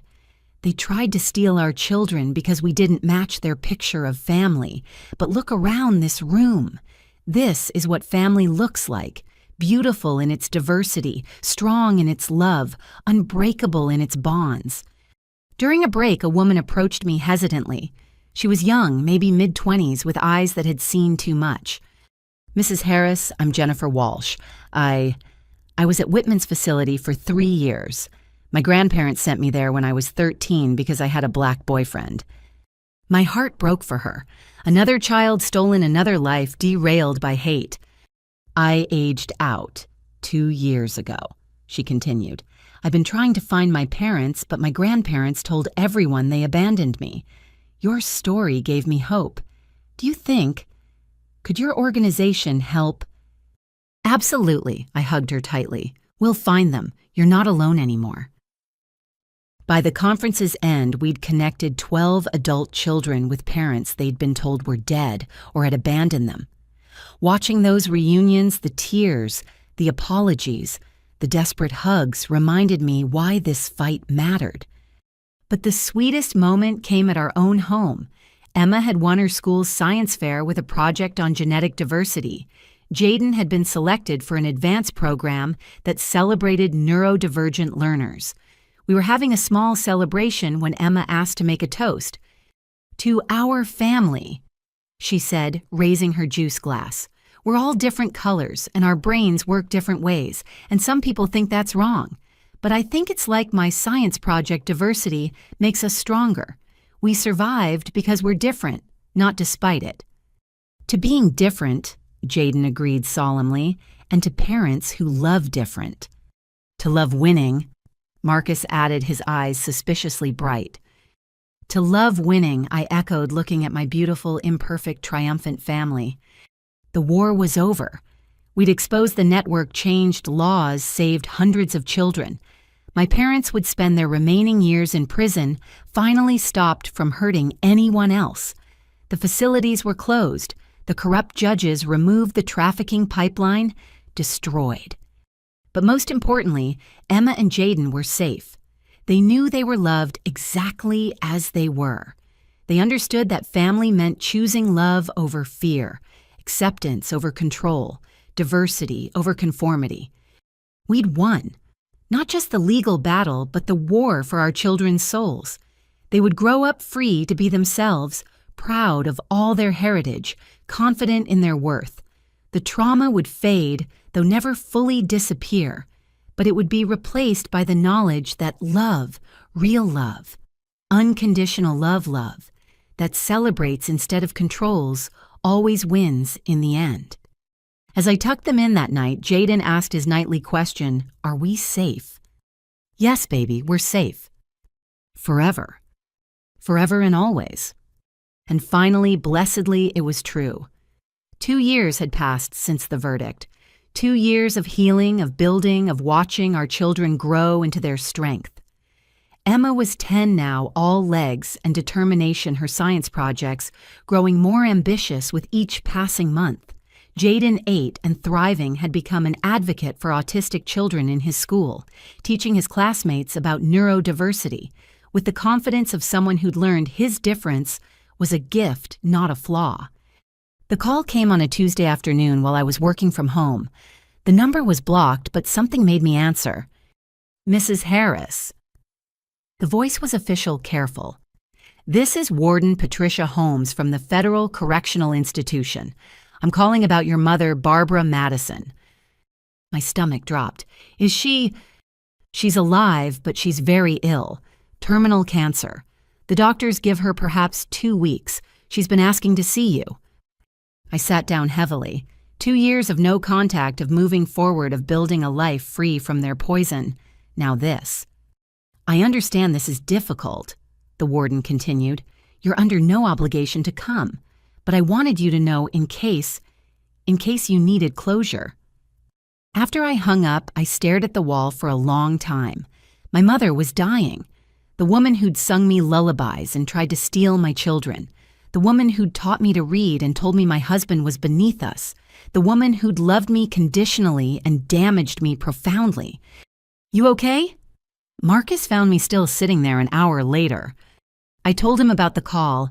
He sat beside me, solid and warm and real. "What do you want to do?" "I don't know. Part of me wants to ignore it, let her die, knowing she threw away her family for hate. Part of me—" I couldn't finish. "Needs to say goodbye. Needs to say something. I don't know what." We talked for hours, weighing safety against closure, anger against compassion. In the end, it was Emma who decided for me. She overheard us discussing it, and with the wisdom that still surprised me, said, "You should go, Mommy. Not for her, for you, so you don't wonder what if forever." 3 days later, I walked into the prison medical ward. The woman in the bed bore little resemblance to Barbara Madison's society matron. Cancer had ravaged her, reducing her to bones and regret. Her eyes, though, were still sharp when they found mine. "You came," she whispered. "I almost didn't." "I know, thank you." I sat in the visitor's chair, maintaining distance. We stared at each other across more than just space, across years of hurt chasms of misunderstanding, the wreckage of what had once been love. "I have so much to say." She began, then coughed a harsh sound that shook her whole body. "Not enough time." "Then say what matters." She closed her eyes. I was wrong. About everything. About Marcus, about the children, about what family means. I let fear destroy the only good thing I ever created you. Why, the question I'd carried for years. Why couldn't you just love them as they were? Because I was taught that different meant dangerous, that maintaining standards mattered more than happiness, that control was love. Tears leaked from her closed eyes. I was raised by parents who saw the world in rigid categories, and I never questioned it, never challenged it, just passed the poison on. Until it consumed you. Yes, that woman on the video planning to steal your babies, I watched that video every night. They showed it during rec time once. The other inmates, when they found out what I'd done, she shuddered. Even criminals hate people who hurt children. I felt no sympathy. She'd earned every moment of suffering. I have a box. She continued gesturing weakly to the bedside table. Things I've written. Apologies I'll never get to deliver. Memories of you as a child before I ruined everything. Will you take it? Why, because someday, maybe when Emma and Jaden are older, they might want to know that their grandmother finally understood, that she died knowing she was wrong, that she loved them even if she was too broken to show it properly. You tried to erase them. You called Jaden defective. You wanted to steal Emma's identity. I know. God, I know. And I'll die knowing I traumatized children I should have protected. But maybe knowing their grandmother learned, changed even if too late. Maybe that might mean something someday. I took the box but made no promises. We sat in silence for a while, the weight of destroyed years between us. Your father, she said suddenly, he's different too. The trial broke something in him. He spends his time teaching financial literacy to other inmates trying to atone. He understands now what we threw away. Too little, too late. Yes, but Keisha, don't let our poison infect your children. Don't let our failure make them hard. They're beautiful as they are. Let them stay that way. They will. Not because of you, but despite you. She nodded, accepting the judgment. As I stood to leave, she reached out weakly. I know I have no right to ask, but could you tell me about them? Just a little. I dream about them sometimes, and they're always frozen as they were 2 years ago. I could have refused, should have refused, but something in her broken voice made me relent. Emma won the state science fair with a project on genetic diversity in plant adaptation. She used our family as inspiration, showing how variation makes species stronger. Jaden publishes a newsletter about foxes that has subscribers in 12 countries. He's teaching himself 3 languages because foxes live everywhere, and he wants to read about them in every language. My mother smiled through her tears, strong and brilliant and themselves, just like their mother. Just like themselves, that's enough. Yes, it is. I left then, carrying her box of regrets and apologies. She died 6 days later. My father permitted to attend the small prison funeral. He would serve another decade, his fortune gone to legal fees and restitution. His reputation destroyed, his legacy, one of hatred that failed. I didn't attend the funeral, but I did read the letters in the box alone in my office while my family slept.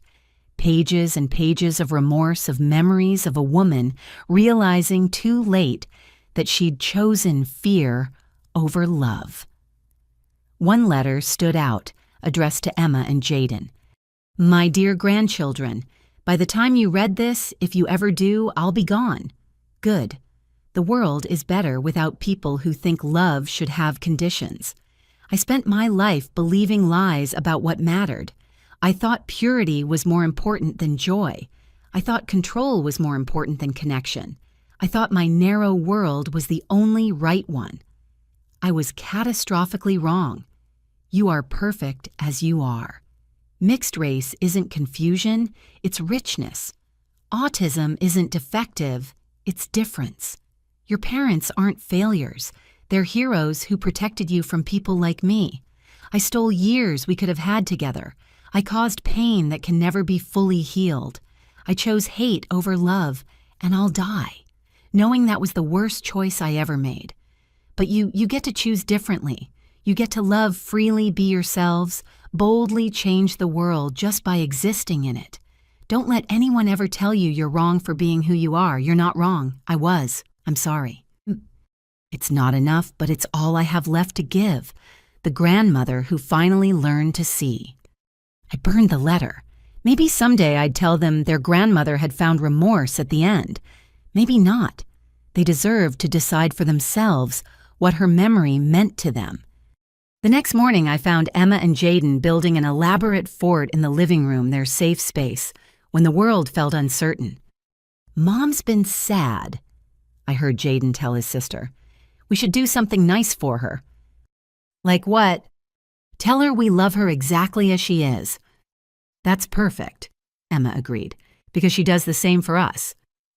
They emerged from their fort and ambushed me with hugs, declaring their love with the fierce certainty of children who'd learned young that love was precious powerful and worth protecting. "What brought this on?" I asked, holding them close. "You looked sad yesterday," Emma said. "We wanted you to remember that we're okay, we're happy, we're exactly where we belong." "No matter what happened before," Jaden added, "this is our family, our real family. Nothing can change that." My brilliant, resilient children. They'd survived attempted kidnapping, custody battles, and trauma that would have broken many adults.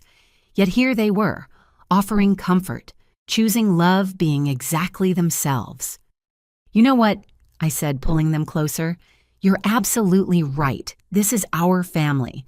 Our beautiful, different, perfectly imperfect family. And nothing, not grandparents, not judges, not anyone can change that." "Forever?" Jaden asked our old ritual. "Forever and always," Emma and I said together. That evening, I told Marcus about the visit, showed him the letters. We agreed to keep them until the children were adults, then let them decide what relationship, if any, they wanted with their grandparents' memory. "Do you regret going?" he asked. "No. I needed to see that she finally understood what she'd lost, not for her sake, but for mine. To know that truth won even if it took dying for her to see it." "And your father?" "Will serve his time knowing he destroyed his family for prejudice. That's justice enough." Months passed. The Families United Against Custody Trafficking grew into an international organization. Laws changed, facilities closed, children came home. The work continued, would always continue because prejudice shapeshifts but never fully dies. But in our house, life went on beautifully normal. Emma's science projects, Jaden's Fox Facts, family dinners, homework battles, dance parties in the kitchen, all the glorious chaos of a family that had fought for its right to exist and won. On the anniversary of the verdict, we always did something special.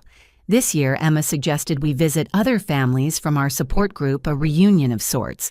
Watching dozens of children play together, all colors, all configurations, all perfect in their difference, I felt the last of my anger dissolve. My parents had tried to steal our children because they couldn't see beauty in diversity. They'd failed. These children running and laughing and being gloriously themselves were proof that love wins. Different wins. Family in all its forms wins. "You did this," Maria said, standing beside me as our children played. "You stood up first. You gave us all courage." We all did this. Every parent who fought, every child who survived, every person who said, "This is wrong," and demanded better. As the sun set on our gathering, I watched Emma teaching younger kids about genetics, while Jaden led an impromptu Fox documentary screening. My children using their interests to connect with others, building bridges where their grandparents had tried to build walls. This was our legacy, not the pain, not the trial, not the years of fighting. This children free to be themselves, families free to love as they chose a world a little bit safer for difference. My mother died believing she'd failed. She had, but not in the way she feared. She'd failed to break us. Failed to steal our children's identities, failed to make us ashamed of who we were. In every way that mattered, we'd won, and we'd keep winning one loved child at a time, forever and always. 1 year after my mother's death, spring arrived with unusual warmth and the promise of new beginnings. Emma, now 11, had evolved into a fierce advocate for multiracial identity, starting a diversity club at her school that had grown to 40 members. Jaden, 9, had been selected to present his Fox research at a youth science symposium, the youngest presenter in the event's history. "Mom, I need to interview you," Emma announced, one evening, tablet in hand and determination in her eyes. "What for?" "I'm writing an essay for the National Diversity Conference about families that survived attempts to erase them. I want to use our story." I set down my coffee carefully. We'd always been open with the kids about what happened, but they'd never wanted to dive deep into the details before. "Are you sure you're ready for that? It's a heavy topic." "I'm ready. I need to understand it to help other kids who might be going through the same thing." So we talked. For hours, I answered her questions about why her grandparents had acted as they did, about the network of families we'd helped expose, about the strength it took to stand against your own blood for your children's sake. "Were you scared?" she asked. "Terrified, every single day until the judge made her ruling. But you didn't let it show." "Sometimes being brave means being scared and doing what's right anyway." She typed furiously, then looked up with those eyes that saw too much. "Do you think they ever really loved us? Or were we always just wrong to them?" "The hardest question. I think they loved the idea of you, the grandchildren they imagined you could be, but they never took the time to love who you actually are. That was their loss, not yours." That night, Marcus found me crying in our bedroom, overwhelmed by the conversation. "She's too young to carry this story," I said. "She's strong enough. Look at her. She wants to use our pain to help others. She's taking something terrible and making it meaningful. That's healing, Keisha." He was right. Over the following weeks, Emma interviewed every member of our support group willing to talk. She compiled stories of survival of families who'd fought and won, of children who'd maintained their identities despite attempts to erase them. Her essay, "Love is Not Control: How Families Survive Identity-Based Custody Theft," won first place at the conference. But more importantly, it sparked a youth movement. Children who'd been through similar experiences started connecting, sharing, healing together. Jaden, meanwhile, channeled his experience differently. He created a comic series called The Fox Family, about a diverse group of foxes who had to protect their den from wolves who thought only red foxes were real foxes. "It's metaphorical," he explained seriously, showing me his latest panels, "but also scientifically accurate about fox behavior." The comic went viral after his teacher shared it online. Soon we were getting messages from parents using it to explain discrimination and acceptance to their children. A publisher reached out wanting to turn it into a book series. "What do you think?" I asked him. "It's a big decision." "Will it help kids understand that different is okay?" "Probably." "Then yes, but I want to donate some money to help families still fighting." My heart burst with pride. Both my children had taken their trauma and transformed it into purpose. The publishing deal led to unexpected opportunities. Schools invited us to speak about our experience. Media outlets wanted updates on the family that had exposed the grandparent trafficking network. We were selective, always prioritizing the kids' privacy and well-being, but when it felt right, we shared our story. One speaking engagement changed everything. We were at a conference for child welfare attorneys when a young woman approached me afterward. "Mrs. Harris, I'm Rebecca Thompson, Alex Thompson's sister." I remembered Alex, the brave teenager who'd first exposed what happened inside the facilities. "How are they?" "Thriving. They're in law school now, planning to become a children's rights attorney. But that's not why I'm here." She took a deep breath. "I work for the Department of Justice now. We're creating a new task force specifically focused on identity-based custody theft. We want you to be an advisor." "Me?" "You and the other parents from your group. You understand this issue better than anyone. You've lived it. We need your expertise to make sure this never happens again." I accepted immediately. The work was hard, reviewing cases, proposing policy changes, training investigators to recognize the signs of custody trafficking, but it was also healing. Every family we helped felt like reclaiming a piece of what had been stolen from us. Marcus threw himself into advocacy too, focusing on protecting neurodivergent children in custody disputes. He worked with autism organizations to create guidelines for judges, ensuring they understood that different neurologies weren't deficits to be fixed. Our home became a hub for the movement, strategy meetings in the dining room, support groups in the living room, always with Emma and Jaden at the center, reminding us why the work mattered. One evening, as I was preparing dinner, Jaden came to me with an unusual request. "Mom, I want to visit Grandpa in prison." I nearly dropped the pot I was holding. "Why, baby?" "I've been thinking about forgiveness, not for him, but for me. I don't want to carry anger forever. I want to tell him that I'm okay, that he didn't break me. Maybe that would help both of us." That's a very mature thought. Let me discuss it with Dad and think about it, okay? The debate went on for weeks. Marcus was initially against it, worried about re-traumatizing Jaden. Our therapist helped us work through the options. In the end, we decided to let Jaden make the choice with support. The visit was arranged for a Saturday morning. I went with him while Marcus stayed home with Emma, who had no interest in seeing the man who'd tried to erase her. Robert Madison looked decades older than his 75 years. Prison had broken his body, if not his spirit. When he saw Jaden, something flickered in his eyes, shame perhaps, or recognition of what he'd thrown away. "Hello, Jaden," he said quietly. "You've grown." "I'm 9 now. I study foxes and speak 3 languages and have friends who like me exactly as I am." My father, I still struggled to think of him that way, nodded slowly. "Your mother told me. I'm glad." "I came to tell you something." Jaden continued, his voice steady despite his stimming hands. "You tried to change me because you thought I was broken. But I'm not broken. I'm autistic. That's not wrong, it's just different. And different is okay." "I know that now." "Do you really?" My father looked at his grandson.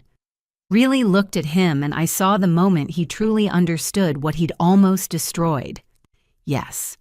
I spent my whole life believing lies about what mattered. I taught those lies to your grandmother, and we nearly destroyed everything good because of them. I'm sorry, Jaden. It's not enough, but I'm sorry." "Okay," Jaden said simply. "I forgive you. Not because you deserve it, but because I don't want to be angry anymore. But forgiveness doesn't mean forgetting, and it doesn't mean you get to be my grandpa. You lost that right when you tried to steal us." "I understand." "Good. I hope you teach other people in here that different doesn't mean bad. Maybe that can be your way of fixing some of the hurt you caused." As we left, I marveled at my son's wisdom, 9 years old and already understanding truths that had taken me decades to learn. "You okay?" I asked as we drove home. "Yes, I said what I needed to say. Now I can let it go." That night, our family gathered for our weekly movie night. As I looked around at my children cuddled between Marcus and me, I realized how far we'd come. From a family under siege to a family that had not just survived, but transformed trauma into purpose. "I love you guys," Emma said suddenly apropos of nothing. "Our weird, wonderful, exactly right family." "Even when I info dump about foxes," Jaden asked. "Especially then." "Even when I get obsessed with science projects." "Especially then." "Even when we make you attend boring conferences and meetings," I added. "Well," she pretended to consider. "Yeah, even then, because you're doing it to help other families be as happy as ours." Marcus pulled us all closer. "You know what I love most about our family? We're exactly who we're supposed to be. Not who anyone else wanted us to be, but who we are. Forever." Jaden asked our old ritual taking on new meaning. "Forever and always," we all said together. The movie played, but I wasn't watching. I was thinking about the journey that had brought us here, the pain that had transformed into purpose, the fear that had become fuel for change, the attempt to destroy us that had only made us stronger. My parents had been wrong about so many things, but their greatest error was believing that love meant control, that family meant conformity, that children were possessions to be molded rather than individuals to be celebrated. Real love. The love that filled our home meant accepting each other completely. It meant Emma's brilliant mind and mixed heritage were gifts, not problems. It meant Jaden's autism was part of who he was, not something to be cured. It meant Marcus and I could build a family that looked nothing like what we'd grown up with and have it be absolutely perfect. The movement we'd helped start had saved hundreds of families. Laws had changed. Attitudes were shifting. Children were safer because we'd refused to let our story end in tragedy. But the greatest victory was smaller, quieter. It was Emma confidently explaining her identity to anyone who asked. It was Jaden flapping his hands with joy without shame. It was Marcus and I building a love that crossed every boundary others had tried to put between us. It was this moment, all of us together, whole and healed and happy. We'd won. Not just the court case or the criminal trial, but the deeper battle for our children's souls. They knew who they were. They knew they were loved. They knew they were exactly right, exactly as they were. And that victory was worth every moment of pain it had taken to achieve it. 5 years had passed since that terrible night when my parents tried to steal our children.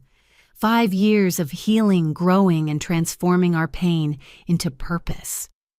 Emma was now 13, a poised young woman who spoke at conferences with the confidence of someone twice her age. Jaden, 11, had published his first book in the Fox Family series and was working on his second while maintaining his research on actual fox behavior. I stood before Congress on a crisp October morning prepared to testify about the Protecting Families from Fraudulent Custody Claims Act legislation our movement had spent 3 years crafting. My name is Keisha Harris. I began looking out at the assembled representatives. 5 years ago, my parents tried to kidnap my children because they couldn't accept that families come in all colors, all configurations, all beautiful forms of love. Today, I stand here not as a victim, but as a voice for the thousands of families who've faced similar attacks. I spoke for 20 minutes laying out the systematic nature of identity-based custody theft, the network we'd exposed the children still recovering from facilities that tried to erase who they were. When I finished the committee chair, a grandmother herself had tears in her eyes. Thank you, Mrs. Harris. Your courage has saved countless families. We'll be voting on this bill next week, and I'm confident it will pass unanimously. Outside the Capitol, Marcus waited with Emma and Jaden. They'd insisted on coming, wanting to witness this moment of their story becoming part of changing America. How'd it go? Emma asked, though her grin suggested she already knew. I think we're going to win this one. Another victory for the Fox family, Jaden declared, making us all laugh. That evening, back in our hotel, my phone rang with an unexpected call. Keisha, this is Aunt Linda. My mother's sister, who'd provided crucial evidence during the trial. We'd stayed in touch, but calls were rare. I wanted you to know, she said softly, your father passed away this morning. Heart attack in prison. I sat down, slowly processing the news. My father was dead. The man who'd taught me to ride a bike and tried to steal my children. The man who'd walked me down the aisle and plotted to destroy my marriage. How do you feel? Marcus asked after I'd shared the news. I don't know. Empty, relieved, sad for the relationship we never got to have. All of that sounds normal. I told the kids the next morning over breakfast. Their reactions were as different as they were. Emma nodded thoughtfully. He made his choices. He faced the consequences. It's sad, but it's not our sadness to carry. Jaden was quieter. I'm glad I got to tell him I forgave him. Now he can't hurt anyone else, and maybe he found peace at the end. You're both pretty amazing, you know that, I said, marveling at their maturity. We learned from the best, Emma replied, then shifted topics with the ease of youth. So when do we find out about the vote? The vote came 3 days later. The Protecting Families from Fraudulent Custody Claims Act passed the House 435 Zemaro. When it passed the Senate 2 weeks later, we were in the gallery to witness it. The president signed it into law a month after that with our family and dozens of others who'd fought for this moment standing behind her. This law, she said at the signing ceremony, ensures that no family will be torn apart simply for being different, that love, not prejudice, will guide our custody decisions, that children will be protected from those who would erase their identities, even especially when those people share their blood. Afterward, at the reception, families who'd been helped by our organization surrounded us with gratitude. Children reunited with parents, families allowed to exist without fear, lives rebuilt from the ashes of trauma. "You did this," Maria Rodriguez said, her son Diego, now a thriving teenager, beside her. "You turned your pain into power." "We all did," I corrected. Every family who stood up, spoke out, refused to let hate win. As we flew home that night, Jaden fell asleep against my shoulder while Emma wrote in her journal, probably planning her next advocacy campaign. Marcus held my hand across the aisle, and I felt a profound sense of completion. Not ending our work would continue as long as families face discrimination, but completion of this chapter. The people who'd tried to destroy us were gone. The network they'd used was dismantled. Laws now protected families like ours. Our children were safe, strong, and using their voices to protect others. "Penny for your thoughts?" Marcus said. "Just thinking about how Grandma and Grandpa wanted to give our kids advantages. They never understood that the greatest advantage we could give them was the freedom to be themselves. And look at them now, changing the world just by existing. Think they'll forgive us for all the meetings we dragged them to." He laughed softly. "I think they'll thank us for showing them how to fight for what matters." A week later, we held our annual gathering for families affected by custody trafficking. This year was different, a celebration not just of survival, but of victory. The law had passed. Protections were in place. The work would continue, but the landscape had fundamentally changed. Emma gave the keynote speech standing before 200 people with the poise of a seasoned activist. 5 years ago, my grandparents looked at me and saw a problem to be solved. My skin wasn't light enough. My brother's brain worked differently. Our family didn't match their picture of perfect. They tried to erase us, reshape us, steal us from parents whose only crime was loving us exactly as we are. She paused, scanning the crowd of families who'd lived similar nightmares. But here's what they never understood. We're not problems. We're possibilities. Every mixed-race child carries histories in their skin. Every neurodivergent person sees the world in ways that can change it. Every family that doesn't fit the mold breaks it open for others to breathe. The room erupted in applause, but Emma wasn't done. They tried to steal us because they were afraid. Afraid of change, afraid of difference, afraid of a world where love matters more than conformity. But we're not afraid. We're proud. We're strong. And we're not going anywhere. As she spoke, I saw my mother's determination in her jaw, my father's intelligence in her eyes, but transformed by love into something beautiful instead of destructive. She'd taken the best of her heritage and left the poison behind. To every kid out there who's been told they're wrong for being who they are, you're not wrong. You're exactly right. Your family is real, your identity is valid, and your love is powerful. Don't let anyone, not grandparents, not judges, not anyone tell you otherwise. Jaden joined her on stage for the conclusion, and together my children stood as living proof that love wins. "Our mom always asks us a question," Jaden said, taking the microphone. She asks, "Are we safe?" And we always answer, "Forever and always." Today, because of all of you, more families can say that too. The standing ovation lasted 5 minutes. Families hugged, cried, celebrated. Children who'd been through facilities met others who understood. Parents who'd fought connected with those still fighting. The community we'd built from trauma had become something beautiful. That night, as we drove home, Emma asked a question that stopped my heart. "Mom, do you think Grandma and Grandpa would be proud of what we've built?" I thought carefully before answering. I think the people they could have been, the grandparents who might have chosen love over fear, those people would be amazed. But the people they actually were, they'd probably still think we were wrong. "Their loss," Jaden said simply, "we turned their hate into help for others. That's the best revenge." Not revenge, I corrected gently. Justice, transformation, hope. As we pulled into our driveway, I saw our house with fresh eyes.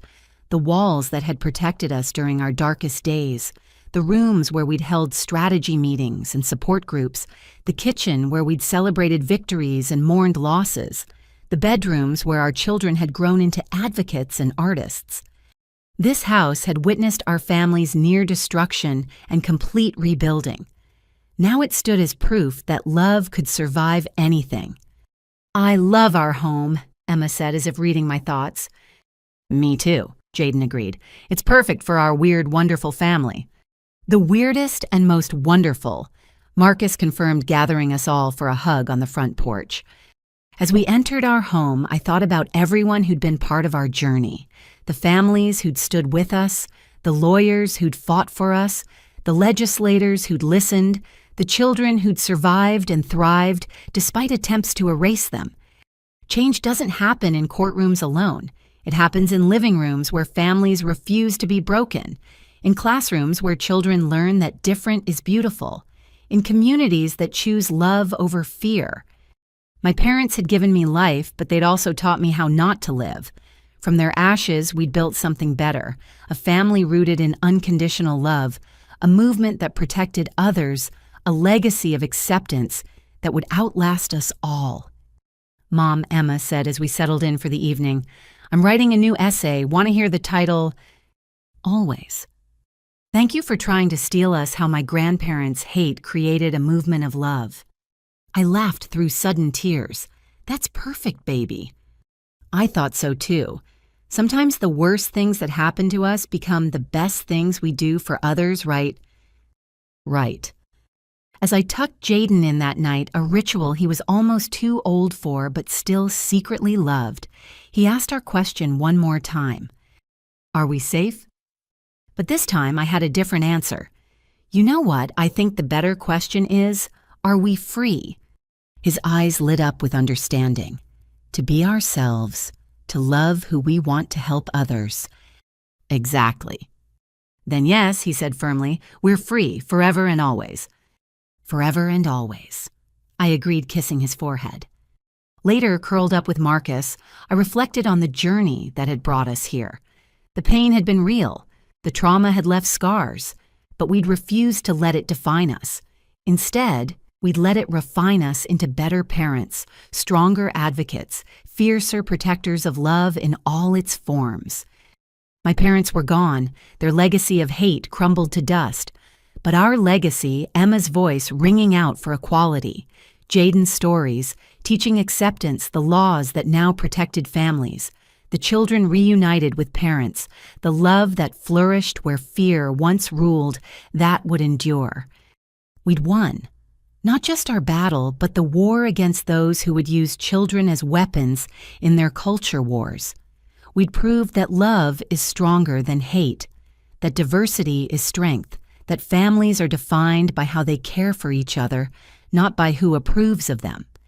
And most importantly, we'd shown our children that when someone tries to dim your light, you don't shrink, you shine brighter and light the way for others. As sleep finally claimed me, I whispered a final thank you to the universe. Thank you for giving me the strength to fight. Thank you for Marcus's unwavering support. Thank you for Emma's fierce spirit and Jaden's gentle wisdom. Thank you for every family who stood with us. And yes, in the strangest way, thank you to my parents. Their attempt to destroy us had instead forged us into something unbreakable. Their hate had birthed a movement of love. Their failure had become our triumph. We were the Harris family, different, proud, united, and free. Forever and always. If you've made it this far, you've witnessed our journey from a family under attack to a family that helped change laws and save lives. But I want to leave you with something more than our story. If you're facing someone who says your family is wrong, whether it's grandparents, extended family, or anyone else know this, your love is valid. Your family is real. You have the right to raise your children according to your values, not someone else's prejudice. If you see a family being targeted for being different, speak up. Support them. Sometimes knowing you're not alone makes all the difference. And if you're a grandparent reading this, wondering where the line is between concern and control, ask yourself, do I love this child for who they are or for who I want them to be? The answer will guide you. Love doesn't need to look any particular way. It just needs to be real, supportive, and unconditional. Thank you for joining our journey. May your own family, however it looks, whoever it includes, be blessed with the freedom to love without limits. With hope and determination, Keisha Harris. As we close this chapter of our story, I have a question for you. Have you ever had to stand up to family members who didn't accept your choices or your children for who they are? How did you find the strength to protect your family's right to exist exactly as you are? Share your thoughts in the comments below. Your story might be exactly what another family needs to hear today. If this story touched your heart or opened your eyes to the reality of custody trafficking, please consider sharing it. Every share helps spread awareness and might reach a family who needs to know they're not alone. Don't forget to like and subscribe to hear more stories of families who refuse to let prejudice win. Together, we're building a world where every family is free to love without fear. Thank you for reading, for caring, and for believing that love comes in all colors, all configurations, and all beautiful forms. Remember, different is not wrong. Different is wonderful. Stay strong, stay proud, and always protect your right to love freely. Until next time, keep choosing love over fear.